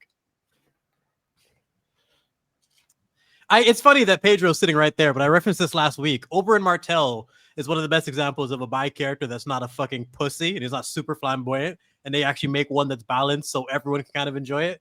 This doesn't look like that whatsoever. No. No, not the way to do Well, it. and they're saying things like, well, Sue Storm's really going to lead the team. I was like, Reed Richards is supposed to be like the smartest man in the universe. You know, it's that's a tall order. How many? Where it was like, you know, I'm going to open. I have this council where I consult with like alternate dimensional like versions of myself, but I better go see if the wife says it's okay. Like it's really weird. Maybe they need a limitation because otherwise they can't make him have really stupid dumb fuck decisions because he's the smartest man in the universe, so he has to defer to his wife instead, and that's where all the bad mistakes come from. It's like shouldn't have listened to her, but she is in charge of the family, so I have to be an idiot because I do not want another character who I'm told is the most intelligent thing in the universe acting like a fucking tard. I'm so done with this trope. And here we've got another one, and I'm sure it's going to be stupid. So I'm kind of just hoping he doesn't make any decisions, and that's why she's in charge. We've had a few of them, haven't we? We've had the previous Mr. Fantastic, who was a retard. We had the green brainy guy from Captain America, who's also a retard. We've had Lex Luthor, who's also a retard. We're gonna Braun, who's a retard as well. You also had Ironheart, who's supposed to be she's a mega genius too. Yeah, she's also a tard. Who else is coming out? Smartest in the boys? There was a girl called the world's smartest woman, who's a fucking retard. We've had 7 world's smartest retards in like a year. They should have a pageant competition. Just put them up on stage. Make them do stuff for money. Spell your own name, and they're all struggling with crayons. Yeah, Broccoli. They never do it well either. From Shuri, even from Black Panther, they couldn't get. They just shove in the retard button or trait, and they just don't actually develop it whatsoever. MODOK, another one. Oh, yeah. She would win because she would do something iconic. Hey, Cynic, any chance they set up the Maker for a future installment in the MCU? I mean, after Galactus and Doom, he's the next potent villain. Yeah, the Maker would be fucking kick-ass. The Maker is Reed Richards, just like the evil version. He came from the Ultimate Universe, and that was the universe I actually liked before it was driven into the ground by one of the worst writers of all time. Yeah. I like that universe. It was interesting. Well, yeah, no, it was an original take on those characters, and it was fun to see it from like a different perspective. And and then like everything else, you bring in someone and they just shit all over it, and you're like, well, that was actually shit all over it. Yeah, they killed every single character. Gore is like one of the most wasted villains ever. Oh, I know. That one was like shocking. You got one of my favorite actors of all time. He looks awesome in the makeup. And you do that? There were people who were like up in arms. They're like, they gave Gore a nose. I was like, trust me, that's going to be the least of our worries. Fucking nose. They're complaining about a nose. Oh my god. Yeah, him having a nose wasn't the problem. It was his embarrassing writing from the very beginning. Like, what a way to completely ruin a villain in his introductory scene. It's crazy. So okay, I'm just seeing this still. So that's a dinosaur, eh? No. Well, it has autism or Down syndrome or both. Jesus I was like, did the Snickers wrapper fall into the test tube?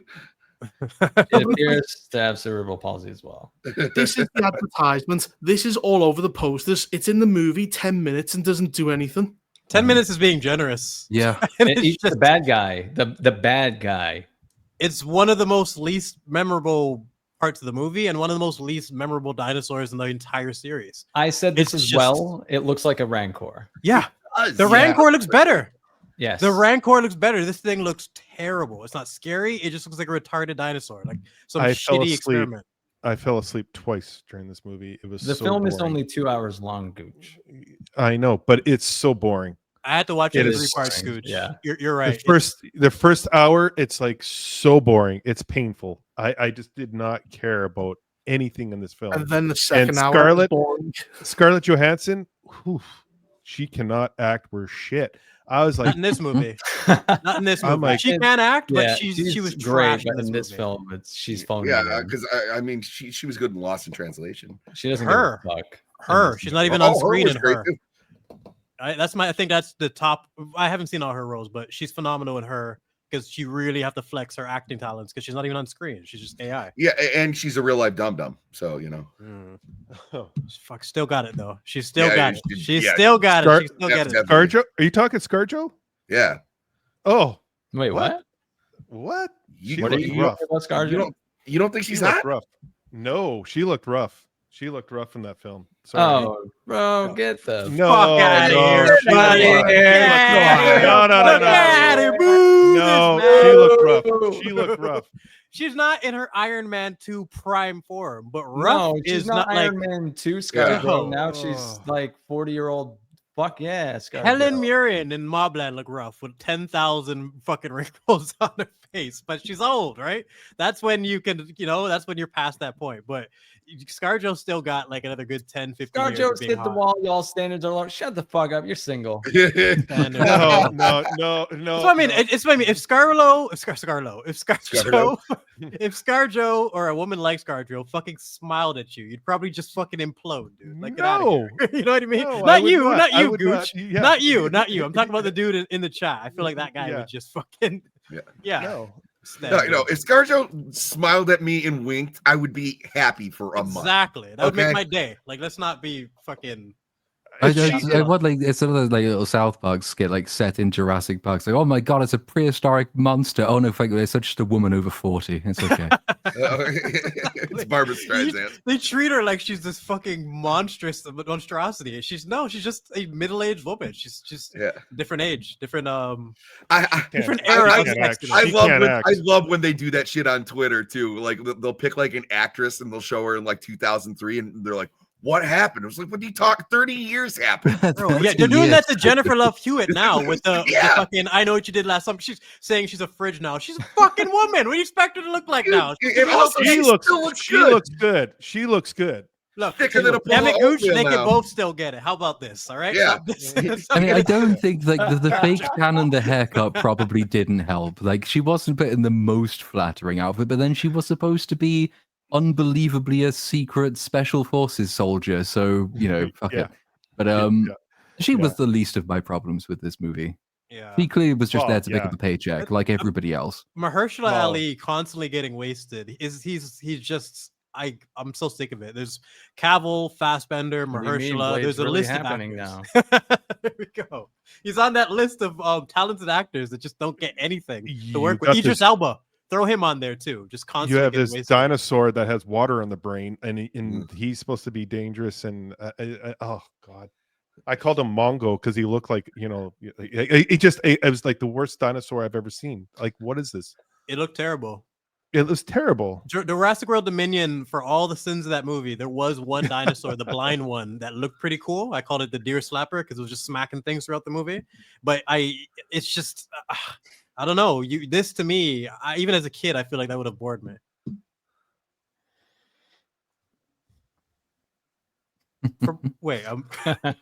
Yeah. Everyone's unsubbing for me because I said Scarlett. Yeah. Wait, so you I think said what I said. She can't act, period, or just in this movie? Because I agree That with movie, this. she Yeah, did like she could not act her way out of a wet paper bag in that movie. It I was could just act better than horrible. she did in this movie. Just She did Yeah. not get. It was But then, shit. like, what is she given to do? That's always the thing. It's like it's the woman in Superman, the engineer character. Everyone said, well, it's like she's an awful actress, but she was given lines like, "I destroyed my humanity in order to stop him."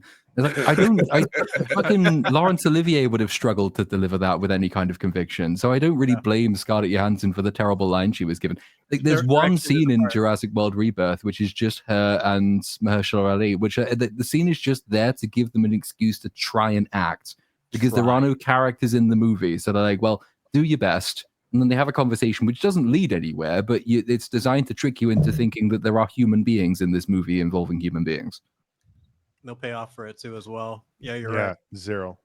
Has it made $1 billion yet? I'm sure it has. Yeah, that's what I was curious about. If it's It gonna doesn't hit. deserve it, I man. It wonder. really, really doesn't. No, it does They, not. they never Doesn't. do. They're all fucking shit. The first Jurassic World was shit, but they've all been downhill since then. Dominion was a special kind of garbage. One of the worst movies ever. I think it's like one of the worst movies that isn't talked about enough as being a terrible movie.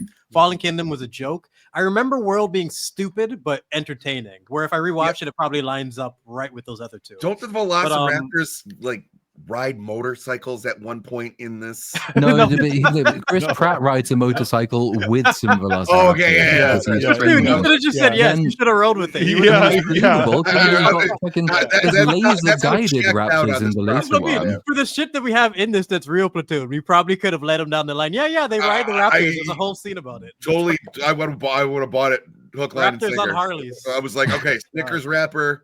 I was gonna say no, that was ScarJo on the bike, but never mind. It all eventually sounds made up, but yeah, there's a scene where they have laser guided Raptors and Chris Pratt is on the bike rolling with the Raptors like a flock. It's nonsense, but it gets worse in the next one. He has the Force and he's literally controlling dinosaurs and shit with the bit raising his hand. But somehow it got from a goofy fest like that to where Afterbirth is just. It's just boring now. There's just like there's really not much to say about this movie. Like we just did like a full review pretty much. I mean, somehow my script is still coming on for 3 hours long, but there's nothing to say about the film. Ow. Nothing good to say about the film, I guess. Ow. Good. So this movie finally did cross $1 billion. It's the first and only film so far. of Oh, 2025. no. Fuck off. It's a piece of shit. Ohana. All right, Needs I'll be career. the bad guy here. I liked the film. I thought the Going film to was hell, good. Gooch. You're going to hell. I thought I liked it. Gooch, you are like going to hell. Fuck you, Gooch. That was a given. Hot Just take funny, Gooch. today.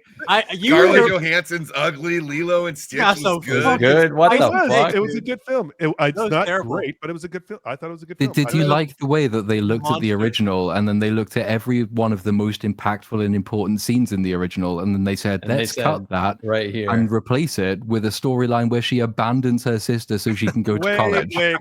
You I like knew you that? guys were They gonna say fundamentally You like changed that- Nani's you like character that to make her a empowerment fucking shit? robot. This was terrible. that. Wait, Nani's wait, fucking wait, girl wait. boss shit. She Just went- gotta wait, just take wait. just one scene, Gooch.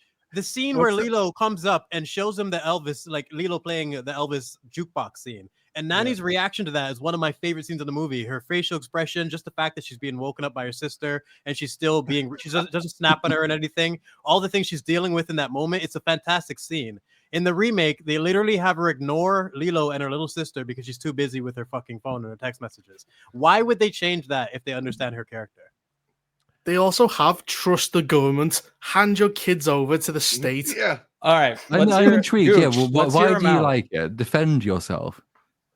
Okay, first of all, I worked with at Risk Youth, so I've seen a lot of this actually happen. So there's that. It's not as like simple as we say it is, but I like the relationship between the older sister. She's trying to do her best, trying to keep the family together, and the little sister, she tells her to go to college at the end. She's pushing her, and she stays with the neighbor. So it's You don't not feel like that's the writer injecting themselves into it for the. but it's sake the of it? payoff later. It's she goes to school and then she can take care of her later. Lilo says, And she comes and sleeps in her bed at night. Do you know what marine biologists do? They're out on the ocean for like fucking months and Shut months. Lilo says, you're so smart, Nanny. You should go to the school thing and be a Marine or whatever. It's one of the many lines where they inject and just tell us directly how smart she is. And she says, but what about Ohana? And then the old lady that they invented says, Fuck Ohana. Ohana. You can't. Yeah. Ohana means you also can't forget about yourself. It's absolutely selfish and obnoxious. And they changed so many little aspects of Nanny's character for that I to liked work. it. It is totally allowed to like it, but if you can't acknowledge that Nani's character was butchered, I think you're missing the point. I know it deviates from the original a bit. It's the opposite of the original. It's the opposite message. Is fuck family. Yeah, oh, I'm deviates so I think slightly. it destroyed. Running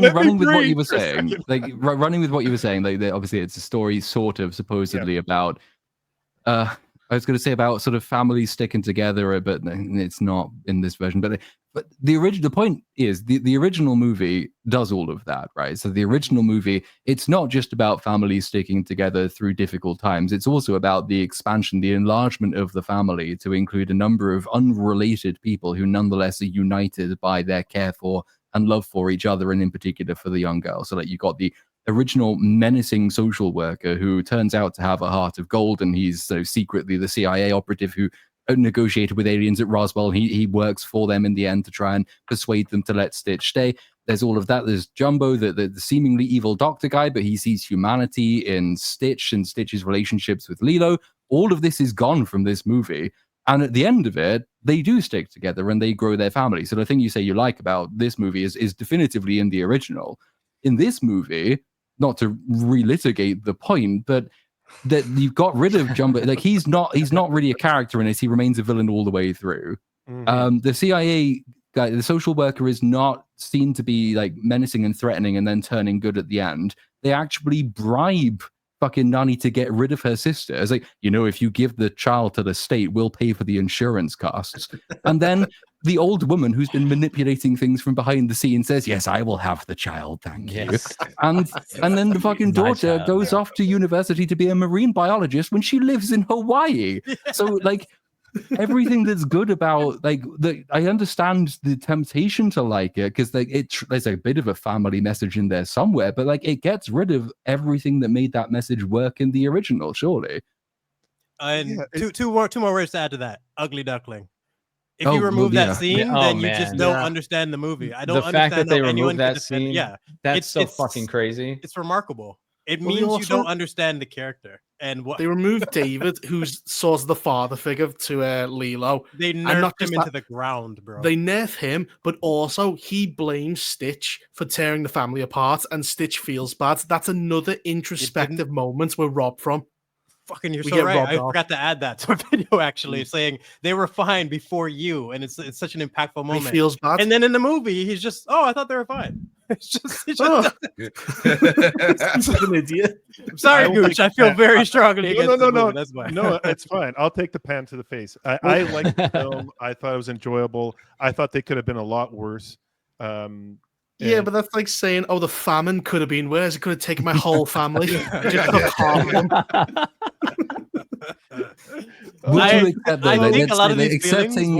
that you like it and accepting that there's obviously like the social work stuff that comes into it, and obviously it like colors your opinion of the movie. But would you agree that it is a significantly hollower movie than the original? Oh yeah, the original is like one of the top Disney animated films out there. Yeah, but I mean, but I liked this. I thought I honestly was going to go into this and hate it. I was like getting ready to go, this is DEI, this is woke, this is blah blah blah blah blah. But I actually enjoyed the film. Now, is it perfect? No, but I there was a lot of good moments in this film. I can't remember a lot of them because I saw it so long ago. But I mean, specifically though, would you agree that it's more hollow? Like that's the key point there. Well, yeah, it is, but it's still. I thought it was an enjoyable film. Like I walked out of there like, that wasn't as bad as it could have been. Like I actually enjoyed that. I had a good time watching that. So I think the film was full of white messaging because like Nanny keeps going to that resort and it says no locals, only paying hotels. It doesn't pay off. I think that was a cut scene. I think they were going to comment on how Americans keep going to Hawaii but then Disney went, get rid of that shit because woke's over. We're not doing it anymore. I wonder what the Snyder Bros had to say about this, because this is about an alien refugee being raised by an American family. You know, are you going to compare that to Superman? Well, the refugee thing works. Kal-El, immigrate to Earth and rape and kill. The harem. That could have been a podcast on its own. Just the fact that let's rape all the hoes on Earth, Kal-El. That's the plan. Yeah, and then he pulls like a full Step Brothers. I'm not a raper. It's just.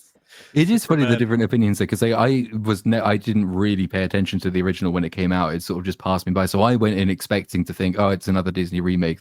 It'll be like Snow White, kind of funny and shallow in a way that I don't find very objectionable. But as I was watching that, this rapidly ascended my list of least favorite things Disney has ever done, to the point where it's now like it might be my least favorite of their live action adaptations, just because of this. Like Mulan is what it still used to number be one. and what it is now. Well, I still haven't seen Mulan though, which is I annoying think you because I hear need it's funny. to for your own Yeah, headcanon. Platoon, I do think it. just especially compared to this, I think it's worth even the EFAP where they cover both of them in the time is very, very refreshing, because the first Mulan is like a perfect film. It's one of my all-time favorite movies, one of my favorite childhood movies, period. I think every little kid should see it, boy or girl.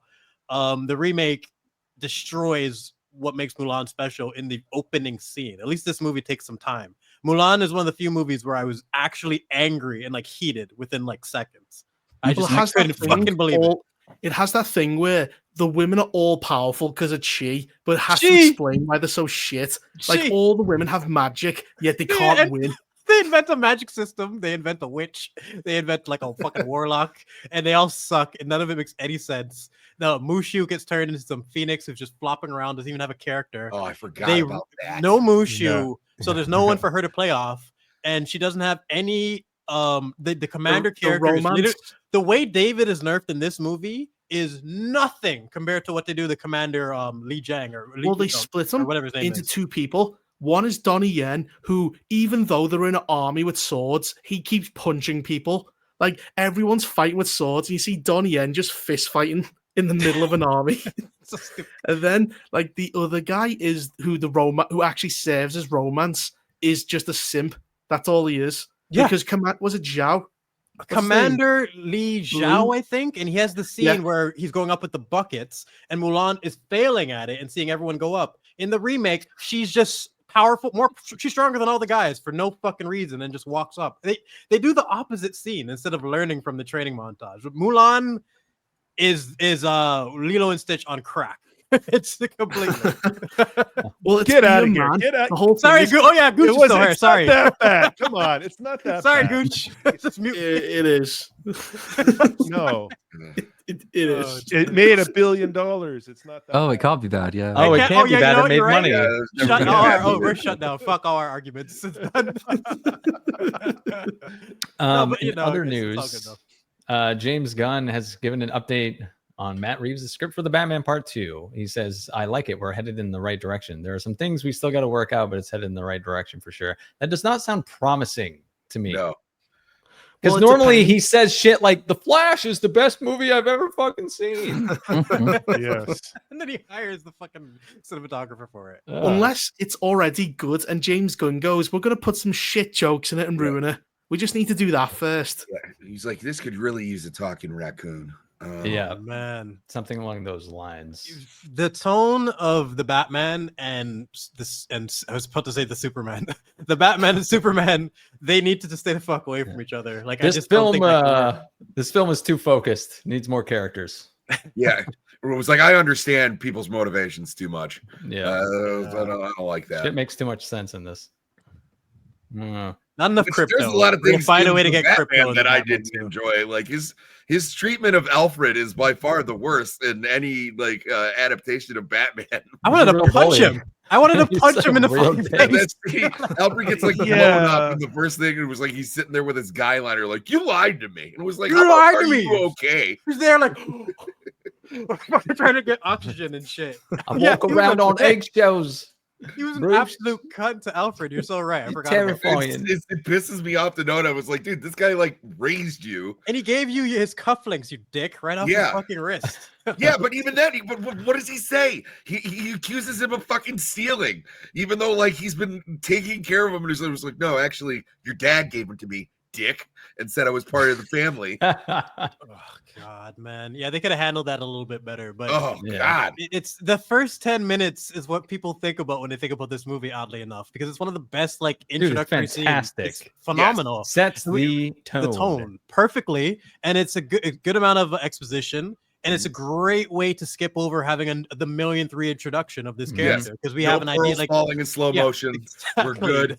Also, something that I always love to bring up about this movie is the score. So you have Batman's, Nirvana, Something in the Way, and then the Riddler is Ave Maria. And as they get closer and closer to meeting, they merge into like an original score, and I thought that was brilliant. Like I really, really enjoyed that. And but then the Riddler ruins it by going no.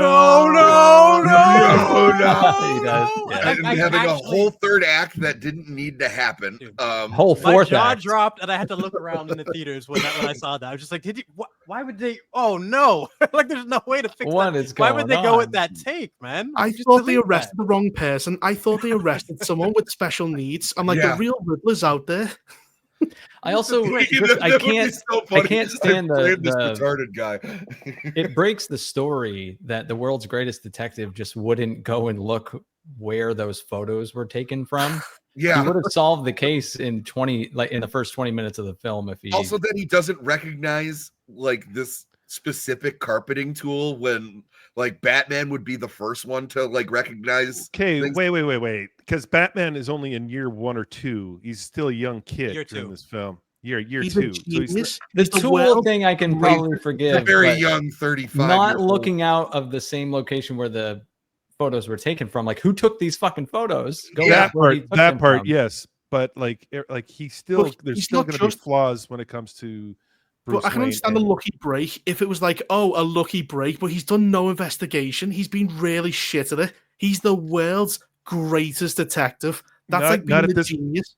Not at this moment. It's true. Okay, this movie had some of the most photographic memory, so like he would have recognized with that tool. I'm just saying, he would have recognized it. This movie had some of the most detective work out of any Batman film. It just wasn't really well constructed the way they did it. But in terms of the detective element was one of the things that made me really like this movie because it just made me realize there's so many different things about Batman that are interesting. And I don't think I've even seen the detective element explored in an effective way. This movie tried to, but I'd want more. The fact that the movie left me wanting more compared to Superman, where I never want to see it again and never want to talk about it again. That detective writing is a style of writing and it's a skill, just like anything. And Matt Reeves isn't that. Like, he's not a fucking novelist that does this for a living. So you're only as clever as the person who's writing the screenplay, as always. 100%. It's almost like you can test screen these things or get some outside consultants who, actually. That's what I thought. I was like, it would be really cool if he got together with, like a detective novelist or something to help him out. Well, you would think they would do that. Just you can base it on a real murder. Like Buffalo Bill is kind of based on Ed Gein. You can base them on real killers and have real clue and actually follow it like a police would, but with Batman. That's why Mindhunters is so damn good. Mindhunters was I love that show. Yeah, but like getting back to the Bruce Wayne and Alfred, that relationship has always been a mixed bag. Like when we read books about Bruce working with Alfred and Alfred, saving him. And then there's books and there's movies where Alfred is a doormat and Bruce Wayne has to learn to temper, and like he's an emotional person. Like he's trying to contain all his emotions. He's not allowed to have them. So he blows up at Alfred a lot of the time. So I don't know. I didn't mind that relationship. That's a good point. It's a good point. Like he's still a young kid. He's still learning. There's 35. You know what I think it is, Gooch? I think people have fresh in their mind Bale and Kane's relationship, which was a really good dynamic. Alfred in the original, the Nolan one. Christian Bale ends up treating Alfred like shit too. Like, you're not gonna. Yes. I found you. Like it's. He's a spoiled kid. He's a spoiled asshole. Like when it comes down to it. But I mean, that's what we're gonna get from like I like this film. Yes, there was flaws. I liked it too. I'm a fan of this movie. Yeah, So. I would me watch too. this right No, now rather than me too. ever seeing Superman again. That's the difference. Yeah, for sure. Yeah, 100%. Like Gotham, the city of Gotham is like really great. The atmosphere, it's wonderful. It's always raining. It's dark. It's gothic. You don't want to walk around there by yourself. Like, and the cast, the entire cast was pretty solid. Yep. Falcone, I really liked him. Oh yeah, what an improvement actually having an Italian guy play the mob boss this time.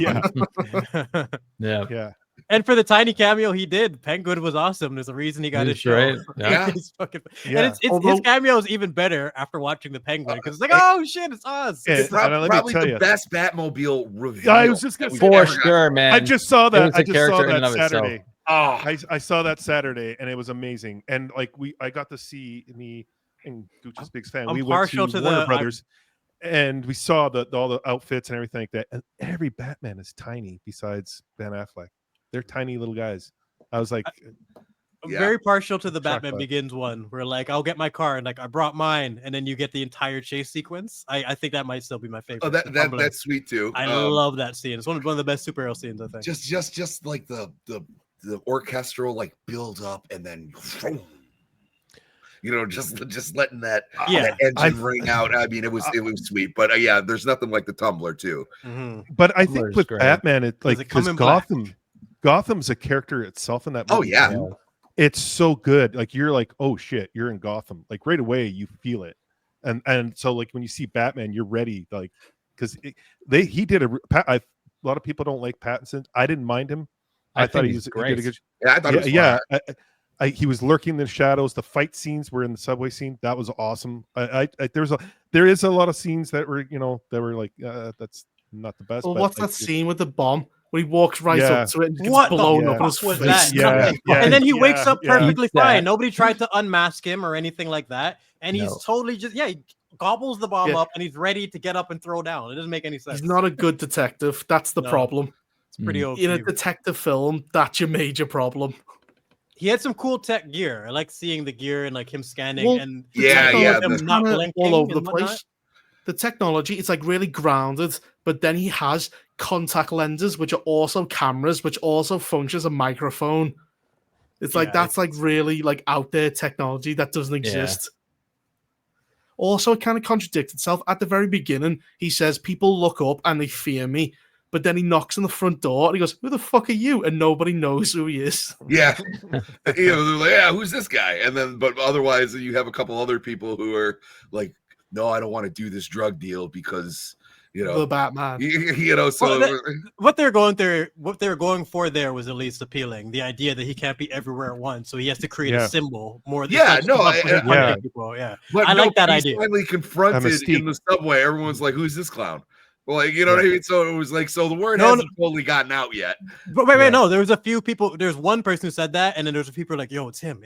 Oh, you're right. Because they have the idea of it, but not everyone has seen the costume. He just looks like some goofy fool in a costume until you realize, no, that's the guy. Right, and he's like a big guy, but he's not that big. Like, I think he's 6'1". Batman's supposed to be around like 6'1", so he's not, wildly intimidating. Ben Affleck is the only one who really looked like he can fuck you up. Yeah, exactly. I was like, I'm not. If I saw what's his face, Michael Keaton, like walking out of that dark alley, I'd be like, hey. When you're in Warner Bros. And you see the actual suits, you're just like, they were midgets. Like they were tiny. Like they were thin little guys. Ben Affleck, it shows like he was a huge mother. Like you were like, oh yeah, Affleck was Batman. And when you see Jason Momoa's Aquaman, you need someone who can basically win a brawl with almost any opponent. Size shouldn't be a massive factor, even though Batman's skill set is the most important factor, like his martial arts and his experience. He still needs to be able to throw down and knock you out with one punch. Like it makes a big difference when you have a believable Batman. Yeah, well, he's the peak of what a human can be. Absolutely. He's super strong. He's also incredibly quick. He's a ninja. He's a genius. He's unbelievably rich. With photographic memory. So he's he's broken. You know, that's what they always, well, Batman with prep time. And it was like, well, yeah, that's because he's peak human potential. And, you know, and that's fine. That sometimes that doesn't translate completely well to film because that can get into Mary Sue territory and nobody wants that. But it was like, but yes, I would like him to look formidable. And there's certain things that you expect from Batman, like him being the smartest guy in the room. You know, like that's fine. They do all that stuff with, like, you know, Reacher. You know, who's the guy, Alan Richardson or Richardson. Yeah. You know, I see that guy walking out of the alley. I'm walking the other way. Dude's massive. You know what I mean? Huge, man. I don't care if this whole panel's here. Like, Not me. No. Yeah, I'd let you go first, Gooch. Yeah. That's all I'm saying. It's the 100 men versus the one gorilla. Yeah. That whole stupid meme lasted way too long. Like, it's like people don't know how strong a gorilla is. It's kind of shocking to me. The amount of answers I saw that were ridiculous when it came to that. It's like, would gorilla will rip your arm off and beat you to death. And like, yeah. Have you seen its teeth? They can bite through steel. Yeah. What the fuck are you gonna do to it? Yeah. Gorillas. Yeah. The only method you could do is to do what bees do: is to just basically jump on it and overheat it to death. All 100 of you just swarm it. But I think even like a chimp, people don't understand how strong a chimp is. Yeah, insanely 100%. strong. A gorilla will really rip your limbs off. Yeah, and like, isn't the average like silverback like well over 800 pounds? Like, you're not going toe to toe with that. It's not happening. We got a ton of super chats to get to, so figured we might as well get started with joke of all butts. Do Volt, gay boys. Don't be gay. Join the Crusades. Good way to start. All right. We'll be attacking. Toivo says, in the last BSUP After Dark, you discussed what's the best product placements in movies, and correct answer obviously is Cerveza Crystal in Star Wars. Are those the Mexican beer ads that they used to have to place diegetically?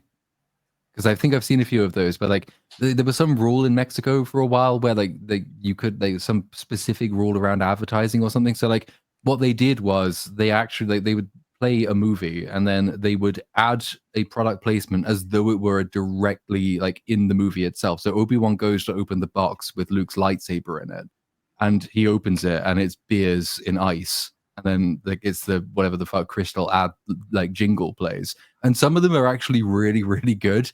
I like that kind of product placement. We need more of those. Apparently it's Chilean. I thought we'd established that I don't know South American countries because I'm racist. I thought we established that. Type Sarah says, how is it that two Superman directors somehow needed black holes to solve their villain problems? Since when did Superman become Sentry? Who was the other one? Am I missing something? Who's the other director who used the black hole? Did Snyder use a black hole? Did he? I don't know. I can't remember. I don't think. No, he had Superman die going Martha. And that was a. Yeah. Is he talking about Donner? But Donner didn't use a black hole. He used the when Zod and Dave says Man of Steel. Is there a black hole in Man of Steel? Because it's apart from the whole movie itself. The movie is a black hole. It's in Justice League. Someone in chat will know. Man of Steel used a black hole. I do not remember that at all.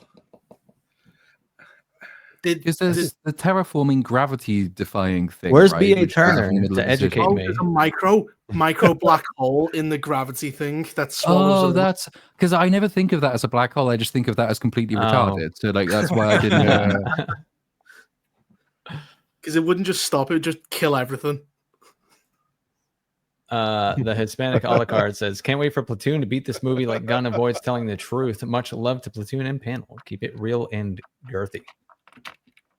It's coming. Phrasing. I mean, I've recorded like an hour's worth of the voiceover, but that isn't even a quarter of the movie. So I don't know how long this one's going to be.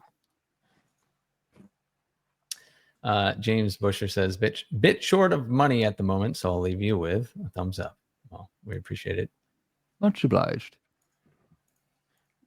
M8566, I want the monkeys.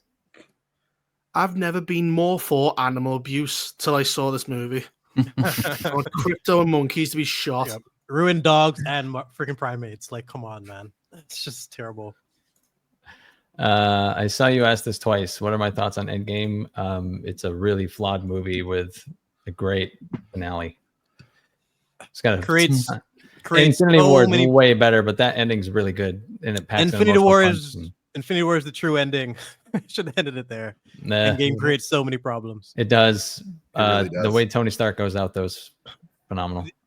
Scarlet, Black Widow and Tony, their stories are actually intact. Everything else is kind of fucked. Mm-hmm.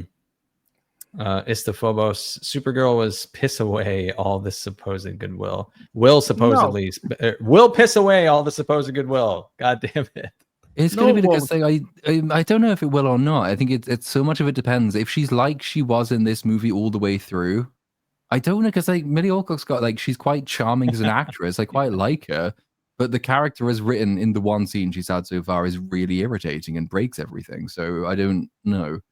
They won't, because look at all the James Gunn has had to come out and tell them the message is real, and he just won't believe it. If the film is shit, they'll just imagine a different film they watched. Yeah, the headcanon in this has been insane. I've actually got that section in my Superman videos. Like, these are the 4 arguments I'm not going to accept in my comment section. Argument number 2 is argument from headcanon.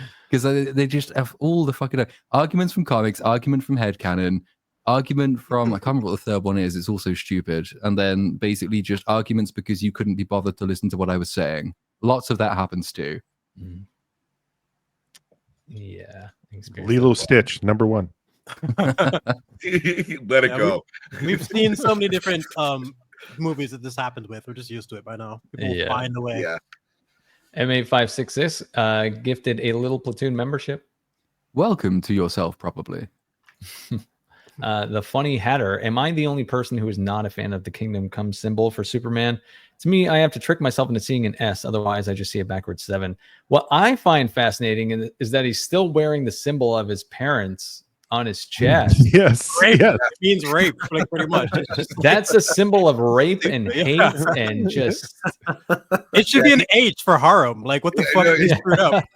No, you guys are way off. Come on, because it means hopefully I get all that ass. That's what that means.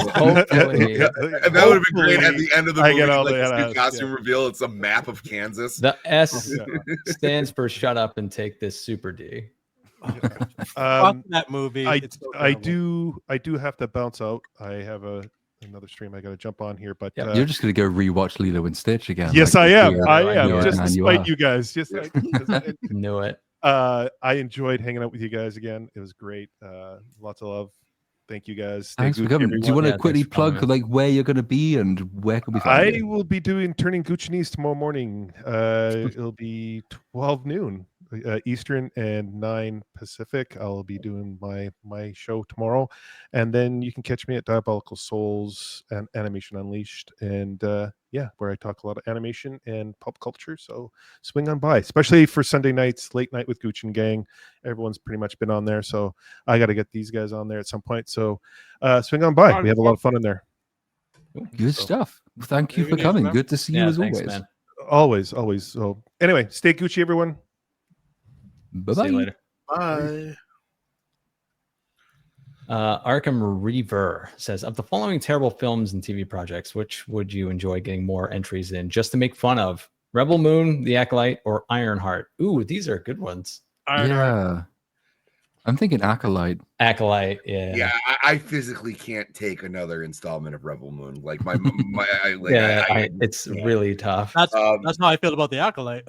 I just couldn't. I don't know. Also, I just realized this about Ironheart the other day is the actress reminds me of a young Michael Jackson, and rewatching an episode like with that in mind. I don't know. Might change things for me. I think I might have to go Ironheart. But yeah, anything but Rebel Moon. I can't take any more of the space grade.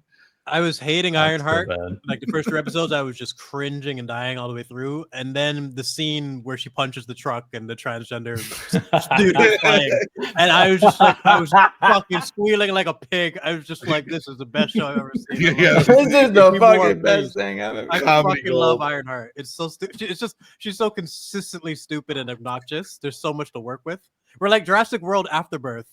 I have nothing to say about this movie. Platoon, I have no idea how you're making a 3-hour video. You're a fucking wizard. To be fair, most of it's about like how good Jurassic Park is and like how much it had to say. So like, yeah, a lot of it is just taken up by talking about stuff that isn't Jurassic World Rebirth. Who Done It says Jedi Brooks is the GOAT, Cynic is MVP, Platoon is OP, and Reaper is S tier. Yes, I'm a BSUP glazer. Thanks for the videos, except Reaper rarely uploads. You heard him, man? I said exactly what was going to happen. I almost finished Ironheart, and then I did Superman. And by the time I finish it, Fantastic Four comes out. Yeah. I've got so many nearly finished reviews. It's so tough to keep up, man. No, I'll finish Superman. It'll be my biggest video. It's over 40 minutes so far. But it doesn't mean anything because it won't come out. I'm doing a Jurassic Park video. That's my longest. That's not a compilation, and it'll probably be about 40, 45 minutes. That's your short video, isn't it, Platoon? Yeah, that's Okay. like I Getting there. congratulated myself when I kept the first Ironheart video to 45 minutes. I All thought, right, "Fuck, yeah, that's so- really, really, really short and tightly That's for done." you. That's a tightly I'm done actually video. shocked by that with you two. I'm the second biggest long man here then after Platoon. It's just crazy. By default, it's just crazy because I've I'm 10 250 minutes, and 10 minutes and out every time. 250 is still my record. I regret to this day that I didn't hit the 3-hour mark just to say I have a 3-hour video. But I haven't even broke the 1 hour. My Castlevania Nocturne, which is 45 minutes done, will be an hour. But I'm not going to do the other 50. no, Mauler, Platoon, Despot, you guys fucked it up for everyone. Changed, but long form content. Long is an hour, damn it. At least it used to be back in my day. Now it Back has in to my be day, like now it's a 3-4 short hours. video. Yeah, it's crazy. Now it has to be movie length. Hour and a half is the shortest. Tay says, really enjoyed the movie, perhaps too much. Wish the movie took itself more seriously with slower, more heartfelt scenes. More Clark and Lois. Mon, Pa Kent. Gunn needs to get a new director and writer for the sequel. The How James do you Gunn enjoy verse it? needs Won't not happen. James Gunn in it. Is basically what I'm getting from that. It's it's fair. Lots of people did enjoy it. Like, and no one is trying to take the enjoyment away from you. I It's am. just a case How? of I don't know how. I'm kind of I don't understand. How did you watch the movie? I Was you know. did you go out for a piss? I don't know. I really, you have to be really, really generous to this movie to enjoy it. And even then, I don't think it'll hold up on rewatch. It's not going to be You have something you're to- rewatching once a year with your buddies. I just don't believe that. You must have seen a different film. You probably walked into like Lilo and Stitch or something else. I went, oh, this Superman's different.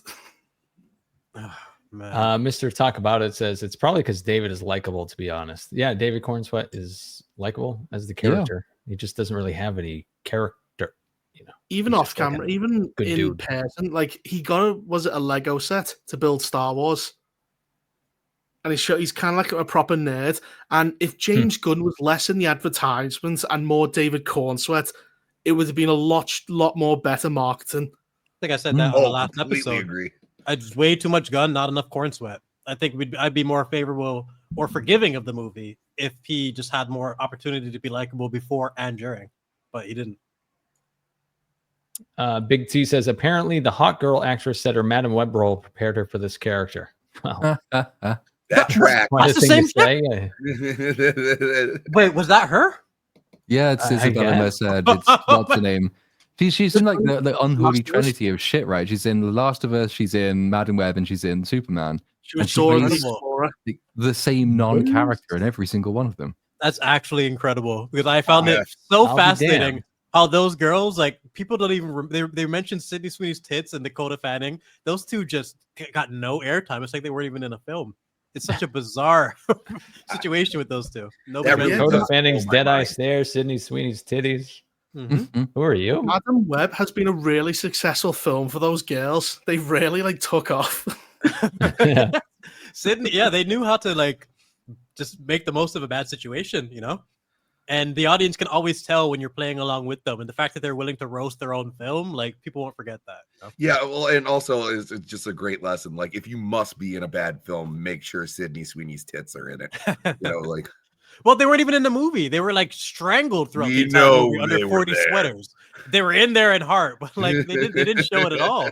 She had the good she was smart enough to know, okay, I gotta break out the girls now and redeem this shit. So they went to like an award ceremony and she was dressed in like chainmail and Oh tits. yeah. The titty bouncing scene in Superman. Do you remember that at the end of the film? No. It's in slow motion, and everyone from the Daily Planet is like cheering inside of that spacecraft that Lois was flying. Oh yeah. And the slutty looking chicks' tits are just bouncing all over the place.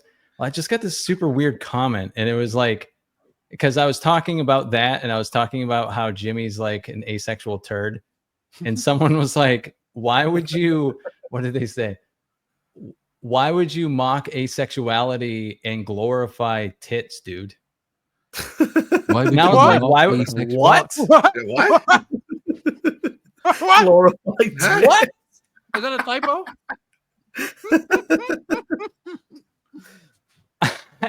Anyway, Did you sure you didn't read that wrong? Like, how's that Yeah. I possible? swear to God, I read it like 5 times. I started laughing. I just couldn't. I was like, why be a What straight does that- guy? What's does the what's the person who temperature wrote like that on your look planet? Go for broke says, what's better, Superman or Multiverse of Madness? Superman. Superman. Better than that Superman. for sure. Yeah. I Superman think was people Yes, with qualifications. In the it's that like it's not a cosmic difference, and it really should be. It's like nobody in Multiverse of Madness makes the multiverse. No one has that power. Lex makes universes. That is a special type of retardation. I don't know, multiverse. I mean, yeah, it's hard to beat Multiverse of Madness in the like awfulness stakes, but like I'm not comfortable saying Superman is like miles above it. the character assassination in Multiverse of Madness should play a bigger factor in distinguishing the difference between these two films. Like, Multiverse of Madness isn't just the world building being broken and the fact that they fucking completely change the rules every 5 minutes, but the destruction of Doctor Strange and Wanda and pretty much everyone else who appears in that film, from Wong to the Illuminati to America Chavez. It's one of the most broken films ever. I actually think it's way worse than Superman. And the fact that I can say lesbian bee sting and you guys know what I'm talking Yeah, about. exactly. But then Platoon, I think this is recency bias. I really do. Multiverse of Madness is so much worse. no, I know it's worse. I just think like lesbian beasting is just like funny and stupid because there's no world building, and likewise the memory store. But like the memory store is just any exposition scene in Superman. Yeah. It's like there's no excuse for it to be there. It just is because Gunn wanted it there. It's like it's really stupid. And I know somebody in chat just said he makes the Big Bang, so that's nonsense. I hope you're memeing, because what did he make with the Big Bang? Also, saying a character can only recreate the Big Bang is not exactly defeating my point, is it? Yeah. So no. But I don't know. Multiverse of Madness is worse. I would agree with that. I just don't think it's as much worse as it should be. Your point about Lex makes all this much more complicated. I'll give you that, because him by himself fucks up this film to a degree, to the point where it's even a conversation. Without Lex, this wouldn't even be a discussion, in my opinion. But Well, he did fucks things up so much. Like, this universe is fucked from the get-go. Like, Multiverse of Madness it did ruin like the Mirrorverse and all that stupid shit, but there was things you could salvage. Like, it didn't destroy everything. Superman has destroyed everything. I don't know what it's almost like saying, what would have happened if Multiverse of Madness had been the first ever Marvel film? It's like it's that kind of thing. So like the potential for damage done is also greater for Superman, I think. You can kind of, push Multiverse of Madness to the corner, forget about it. But this is the bedrock of your foundation, and it's just fucked. That's a good point. Actually, that's a real good point. It's the knock-on damage. This will damage future films. But even the first thing you said, that there are things in Multiverse of Madness that are potentially salvageable, countering my own argument from 30 seconds ago, I can't think of anything in Superman. You're So really maybe I'll take that contradicting back yourself. a little bit. No, You should I be am. in I'm like, James they've Gunn next actually movie. convinced me in like the last like 30 seconds. That actually is a Well, good yeah, point. and we haven't gone through all the faults in Superman. Like just then, you talk about them flying in Mr. Terrific's orb. He gives Lois access to his fucking airship. She doesn't know how to pilot. Yeah, Why he would let a he do woman that? drive. Don't worry, just take the keys. It's just like what? And she almost crashes. She could have caused like 7 9/11s on the way home. And that scene, the most annoying part about it is you can clearly see he was injected just for comedy, but as they fall down and fly up, nobody is reacting as if they just almost fell off a building. They're all dudes on his computer, another guy's like on his phone. They're all just chilling. It has nothing to do with actually happening. But guys, he said the controls were very intuitive. Yeah, guys, they wrote the line. You're not going to find any holes in this movie, guys. Totally ADR. They just slapped that in afterwards. Don't worry, the controls, they're very intuitive. Oh, another thing that made me roll my eyes so hard was the slow garage door thing. Oh my god, it's the most unfunny fucking joke. No, it's funny because it's slow. Don't you get it? How clever the joke is? What do you mean it's an unfunny joke? I get it. It just kept going. It just... You got to know when to pull the plug on a joke like that for the people who it didn't really work for, but for those people have to suffer for another 7 seconds. I refuse to believe that test audiences actually laughed at that. Yeah. I feel like that was a squirrel situation where they kept it in. Like James Gunn was like, no one laughs at it. Well, I think it's fucking funny. Because even us with making videos, you look at it objectively and like, okay, is this joke running a little too long? Can I make this point by cutting it? Can I still make this point that I'm making with the joke by cutting it in half for the people who aren't potentially like finding it funny? Like you have to find that balance so you don't just offend people. Makes a big difference. But James Gunn, he's so fucking full of himself. He thinks everything he does is hilarious. It's annoying. Unless he thought, oh, that slow garage door opening will be the slowdown in the plot because the right. That's what I was really thinking quick. Too. Like he kept it for pacing purposes. Yeah. And that's the best he could come up with was a fucking oh, that makes it so much worse. That's what I'm thinking. Like if that's actually the reason, that's wow. Mr. Gunn. Well, that's what we have. So you know. I hope this film probably is going to do a lot of damage to his reputation because a lot of people went into this thing. Oh, it's James Gunn. It'll be good. That doesn't carry that much weight anymore. At least it shouldn't. That I just like he's implying to like his editor was like, okay, no, that's pre garage door. That's post garage door. Yeah. So the pacing's different. Well, I think he basically has done The Force Awakens where a lot of people are saying, oh, he's the greatest thing ever, like J.J. Abrams. But then when the next one comes out, it's going to be fucked and everyone's going to hate him. Yeah, when all the things that were set up here that could potentially be interesting get cut off and they move on to some nonsense like they did in TLJ, how are the people going to react that way, you know? Oh my God. You can't keep defending dog shit because more and more people, I mean, Snyder Bros do, but they're an ever decreasing fandom. But their endurance, though, they've lasted this long. They got the Snyder cut to even be made, you know? They're cognitive dissonance too. They're like, they're crazy. Going to Netflix. And you're like, there's so many ways I can tell you why it's not going to Netflix. Okay? like getting down to just basic contractual agreements. It's not going to Netflix. Mm-hmm. It is funny how they got the Snyder cut and it was worse, probably. No, not definitely worse. It was 2 hours longer and literally removed some of the character work that Whedon added and fucking destroyed all they did was make it darker and more gloomy and remove some of the things that made it make more sense. It's such a compelling comparison because as crappy as the first one is, there's a couple moments like even the scene with Batman and Wonder Woman talking, discussing how Batman is the only human member of the team and the different element. Like you get way more character work in the shit Whedon version. The Snyder cut is just a long, dark, depressing. And then he's like, "What? How can I make this worse? What if I only had it in black and white? Would that make it worse for you guys?" Filthy Casual says James Gunn came out and reiterated it's real, and that is referencing the plot twist there. Yeah, the message. Yeah. And the fact that he has to do that is a complete failure. It's hilarious. Yeah. Istaphobo says experts never wrong, like lab leaks and laptops. Well, that was the funny thing, because like as soon as, and I think that is why James Gunn has had to keep reiterating that it was a genuine, real message, because as soon as I heard Lex Luthor say 23 intelligence analysts have confirmed it's real, I thought, so it's lying. But no, Nope. in this movie, experts do tell the truth. So fucking hooray. Yep. A Mr. real Terrific film would have had a defends it. discussion. It's a complete failure of the film that they didn't take that plot seriously, so we can too, because we're immediately knowing how social media works and how people's brains work.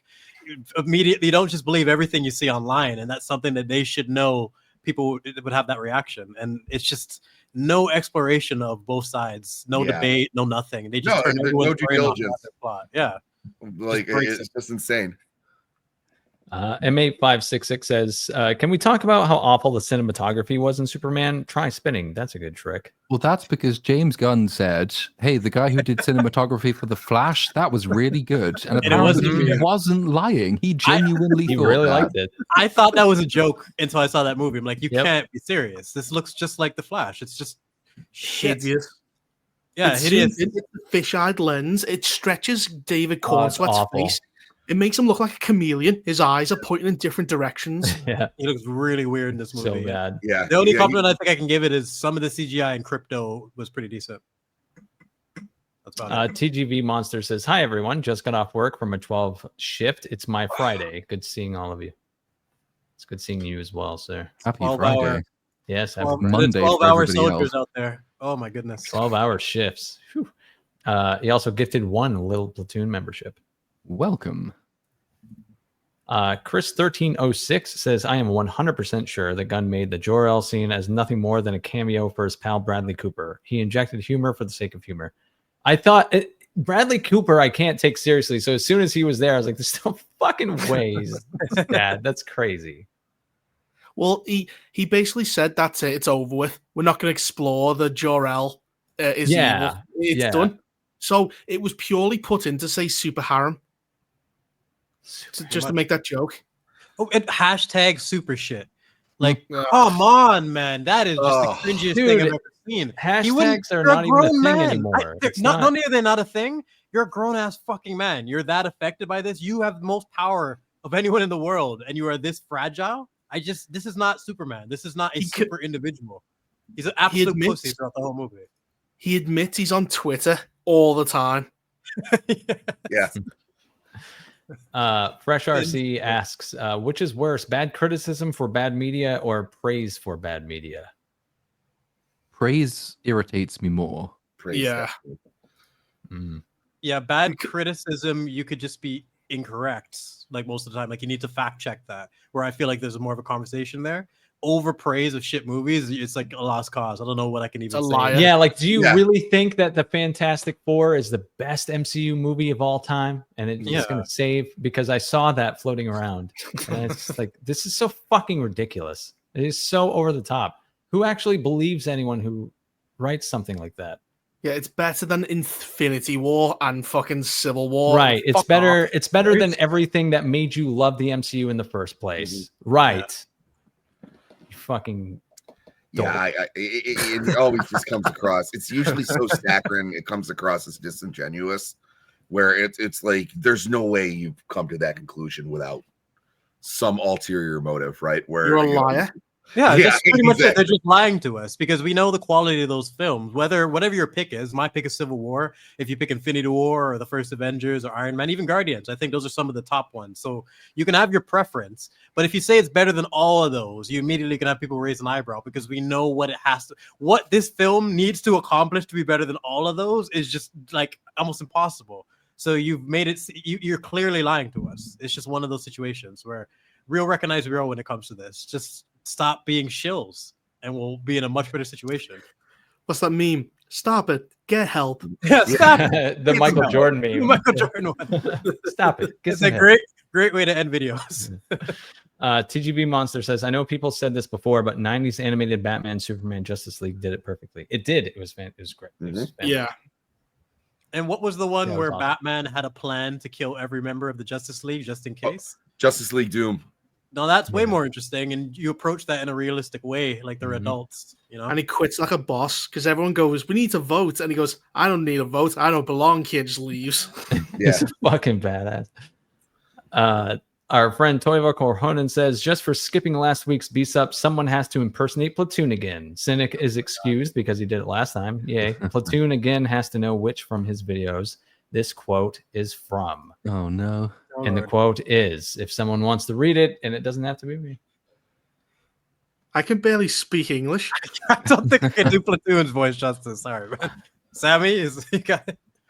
I don't know, man. That's hard. Impressions on the spot, man. Holy Yeah. Impressions on the spot are hard. Fine, I'll fucking do it. Attaboy, I believe in you. By saying, okay, the characters could be your thinking. X of the character could be concluded. Y. Check thyself, motherfucker. You are not paid tens of thousands of dollars to write the screenplay for them. That wasn't too shabby. That's nice. I've heard worse. I've definitely heard worse. On the spot, not bad. Have you heard better, like mine the other week? Yeah, I've heard better. I'm not gonna play favorites though, because that would be mean.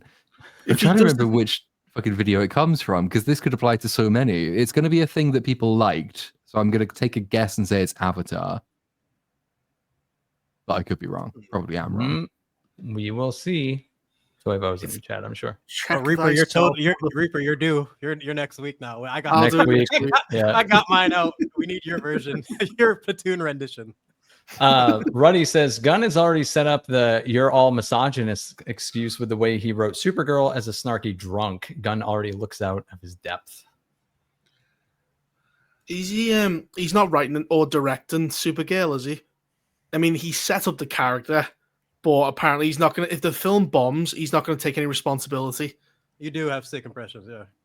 Yeah, that's one of my things. It's like, TGV Monster says 9th issue of my comic book series Living Dead Hunters is out on Webtoons. It's about 5 people fighting the living dead and monsters in an abandoned town run by a cult.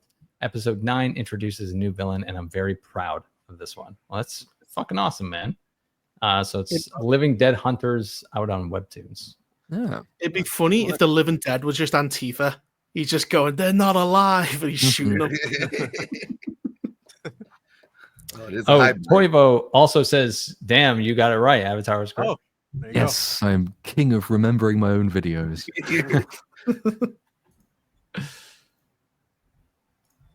That actually would be hard, though, because especially once you're done the script and it's all done, you put it behind you. Like, when did I say that? Yeah. I'll get comments laughing on a joke I made like 2 years ago, and I'll be like, what? what did I don't even remember doing that, but sure. Richard Shaft says, but if we introduce characters, how would we be able to do whatever, whenever? No backstory is no constraints going forward. It's true. Yep. Felonious Hack says, has become a YouTube member. Excuse me. Welcome. Taker 610. I was almost expecting to see something like Master Blaster when Ultraman took his mask off, because Lex kind of made it sound like that was the case. But what the fuck is a Master Blaster? That sounds like a weird sex toy. A porno. I just know they did the clone thing way better and way more meaningful in Logan, where there's actually has something to say about his age and his character and like him facing himself, a young version of himself. There's a lot for your brain to chew on when it comes to that. Mm-hmm. This was and he killed the professor. Yes, you fucker! I was so pissed about that. What if his death has become a meme at this point? But that was the one that I think was the most effective for me. Who done it? Petition to get Vex on to discuss Super Mid. Oh. So I know Vex is hanging out in the chat. She's desperate. She can come on BSUP after dark and do it if she wants. Yeah. She must be psychotic about the movie.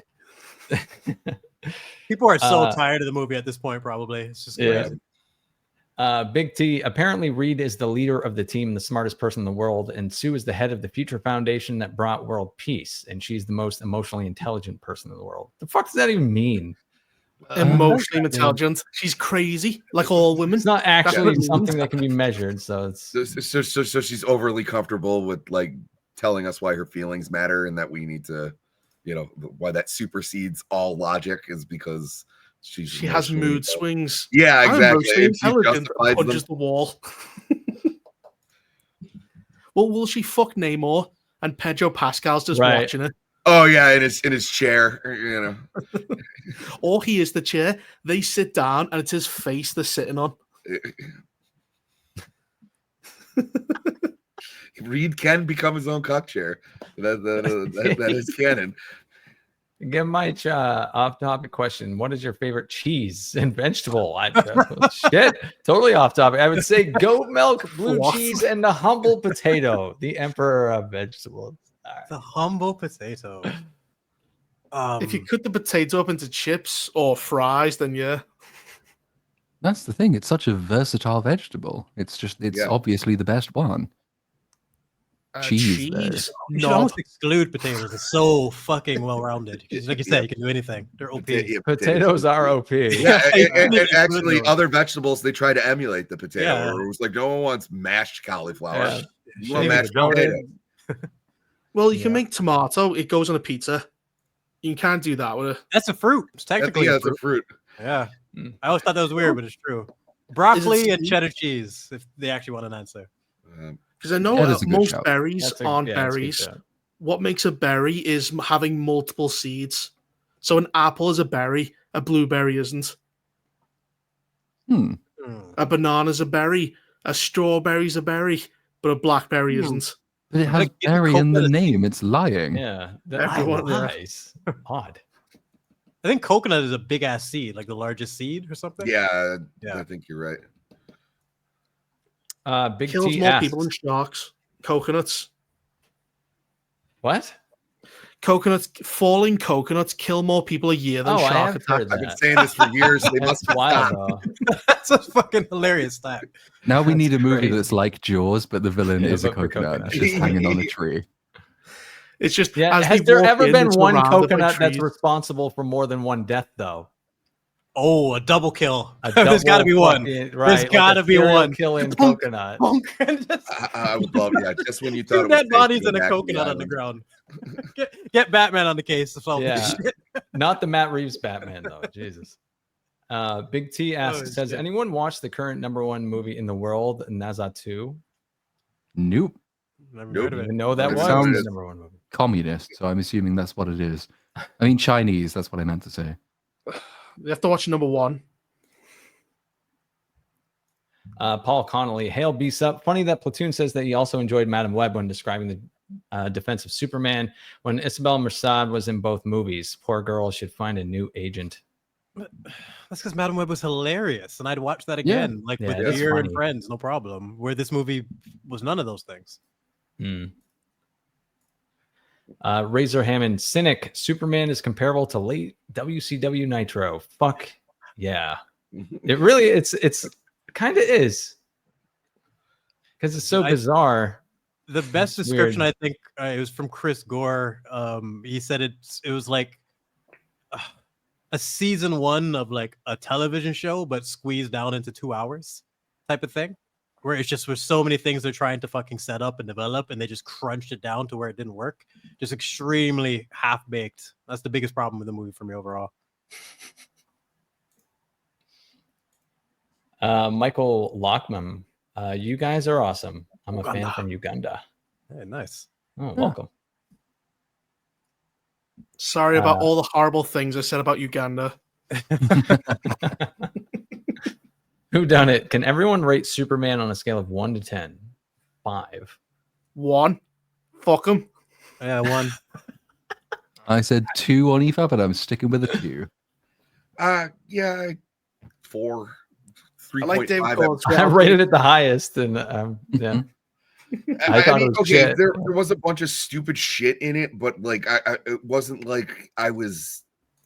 I don't know, because like I didn't want to say it's not like I was getting mad watching the movie, but like I was, like but I was just sitting in the chair coping, going like, well, it's brighter, than the last Superman movie we got. Yeah, but it's like celebrating. It's like coping when your wife leaves you, going, well, I can start again. I'm single now. Going to the gym. Oh man. The house was just a burden. She can take it all. I'm free. Taker 610. I know where the Epstein files are. They're in Marcellus Wallace's briefcase that Vincent finds in Pulp Fiction. Oh, yeah. That would make sense. And the last super chat here, Big T. Nope, another No, one it came isn't. in. It was when you lied. said it. I saw some hot Insta influencer with big melons at the Thunderbolts premiere saying it reminds her of Endgame vibes. Well, What? she's. But these living it up influencers to have her- never seen any of the movies they talk about. It's Right. like the Yeah. Rings of Power super fans who couldn't read Lord of the Rings if they tried. Really read. Like, you can't trust those type of people. Uh, Didn't she say like they went on and they got paid to go and advertise the show and talk all Yeah. about how much they like it, but she hadn't watched it yet because she was busy with House of the Dragon or some shit like that? God. That is just Not even- hilarious. They're not even loyal propagandists. They'll Yeah. fucking betray you. That's Mm. crazy. Razor Hammond, Platoon. I wish you could do a reaction video to vicious UFC knockouts. Platoon. I wish you could do a reaction video to vicious UFC knockouts. It doesn't happen if you say it 3 times in the mirror. I'm not going to do it. If you ever need someone to introduce you, just let me know. Yeah. Talk all that all day. And Gren. And never mind. Nicholas Holt has a face that always looks on the verge of laughter, making it difficult to take him seriously in a villain role. I totally fucking agree. Yeah. If you could recast Lex Luthor, who would you pick and why? Oh, Ooh. You can't redo the bald look after Breaking Bad, but I still feel Bryan Cranston could be a good Lex Luthor if he got the opportunity. But he would just look like Walt. You can't redo that. You can't make him bald ever again. It's taken. Yeah. Another thing too is it wouldn't save the movie either as a recasting. It would just be one area that did a little better. But I was incredibly surprised that I thought that Nicholas Holt was the weakest one in the cast, simply just because he felt so misused. I don't know. Yeah, I one of the Skarsgårds, or I feel like any one of them could pull it off. Oh yeah, one of the Lex- Skarsgårds. That'd be well, good. Lex is in. If you watch the Justice League show and stuff, he's more of like a proper older man. He's super confident. So I just don't know, because the problem is you've all got Timothy Chalamet, Tom Holland's, so I don't know who you replace him with. Because he's not a brick shit house like that. Alan, what's his face from The Reacher? Rickman. Yeah, Yeah, he's not like that, but he's like a proper man. yeah, which- no, he takes care of himself. You can tell he's a well put together. Yeah, he can individual. fight. So I have no idea. A recast and a rewrite of Lex would be a big improvement to this movie. Yes, it would. Mhm. That's like Wouldn't 40% save of the it. movie. though. You'd have to rewrite the entire movie Yeah. Yeah, from the foundation. Yeah, pretty much. Yeah, yeah. That's like saying, so if we could fundamentally change this movie from the ground up, it would have a chance. That's kind of what I was hinting at. Pretty much. 2 more super chats did come in. Taker610 says Master Blaster Max Mad beyond Mad Max, I would imagine, beyond Thunderdome. Max Mad. And who done it? Vex, please join After Dark. And you are welcome to, Vex. I will send you, just DM me if you want to, or just say so in the chat and I'll send you the link. You guys might be a bit used to it, but Reaper, do you still get like jump scared scrolling through your phone and seeing like the thumbnail for After Dark and BSUP? Like, oh shit, oh god. It's just- I've lost my phone. I keep losing it and finding it again. scroll through that. It runs out of power and then I can't call it. And then 2 weeks later, I'll find it. I've got, hey, you bastard, why haven't you called me back? Yeah, it's just Ma and Pa Kent just waiting for you to call back. Sammy, you are welcome to join us on After Dark as well if you'd like. Totally up to you. I'll have to check with the boss upstairs, but Fair enough. Well, yeah. No, I appreciate it. Well, we will still close out the show properly, despite the fact that it isn't over, because it's going to continue over on my channel with BSUP After Dark number 3.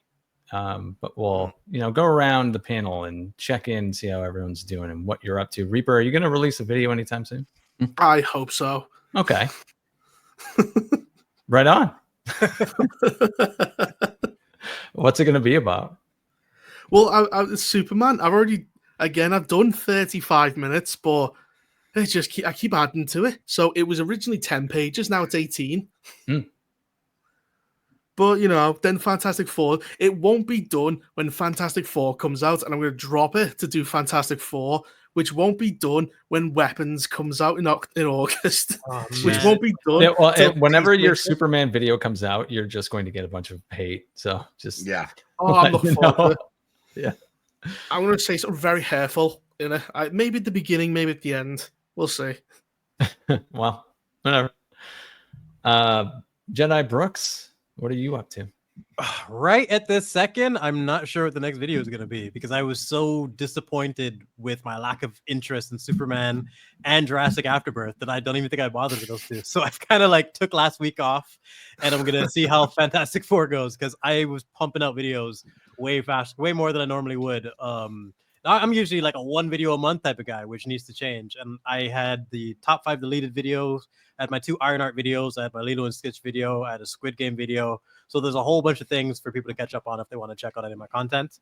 And I will probably, it's probably going to be Fantastic Four. It's just depending on what happens there. But my biggest thing is like, I don't want to slap together a scene comparison or a video if I'm not passionate about it. Like I got nothing after this stream and whatever we say tonight, I got nothing left to say about Superman. I just don't even know. I'm so burnt out with it. So when I'm really fired up for it, that's when you'll get the next video. And Sammy, what about you, sir? Oh, I just was it yesterday or the day before I released my Superman video where I would like to say I was incredibly generous and you guys still acted like animals with the hate. It was like I was trying to be so nice. I was like, there's a lot you could take away from the movie. Just say that you hate the movie. It was like, oh, okay, I will. But other than that, you can usually catch me on Leon's channel every Tuesday for our conspiracy theory, Tinfoil Haters. I have my Batman show every Saturday morning, Cavecasts, where we take an academic approach to the world and lore of Batman. And then every Sunday night, I have In Other News. That's where I grab my friends from, the commentary biz and the nerdosphere, and then I throw all that shit out the window and I find the dumbest headlines I could possibly get, and then we all decompress because we've been talking about this crap all week. So, it's a lot of fun. Right on. And Platoon, what about you? Are you releasing a video anytime soon? I know you'll be on BSUP next week, so I assume I'll be here next week. I normally am. I don't know. Jurassic might be done by the end of the week, in which case that will come out this weekend. And then it will be Superman after that. I'm working more on Superman, so it might reverse. I don't really know. I've got 2 really long things that I'm trying to juggle, and it's not going very well. But something will be out in the nearish future. And as for me, I just released the Superman video a few days ago, and I think it's a really good video, and it's hated, so it's perfect. No, it's been really well received. Everybody loved that video. Yeah. No hate comments at all. None at all. And Fantastic Four will be dropping before BSUP next week, and try and get that out as fast as possible.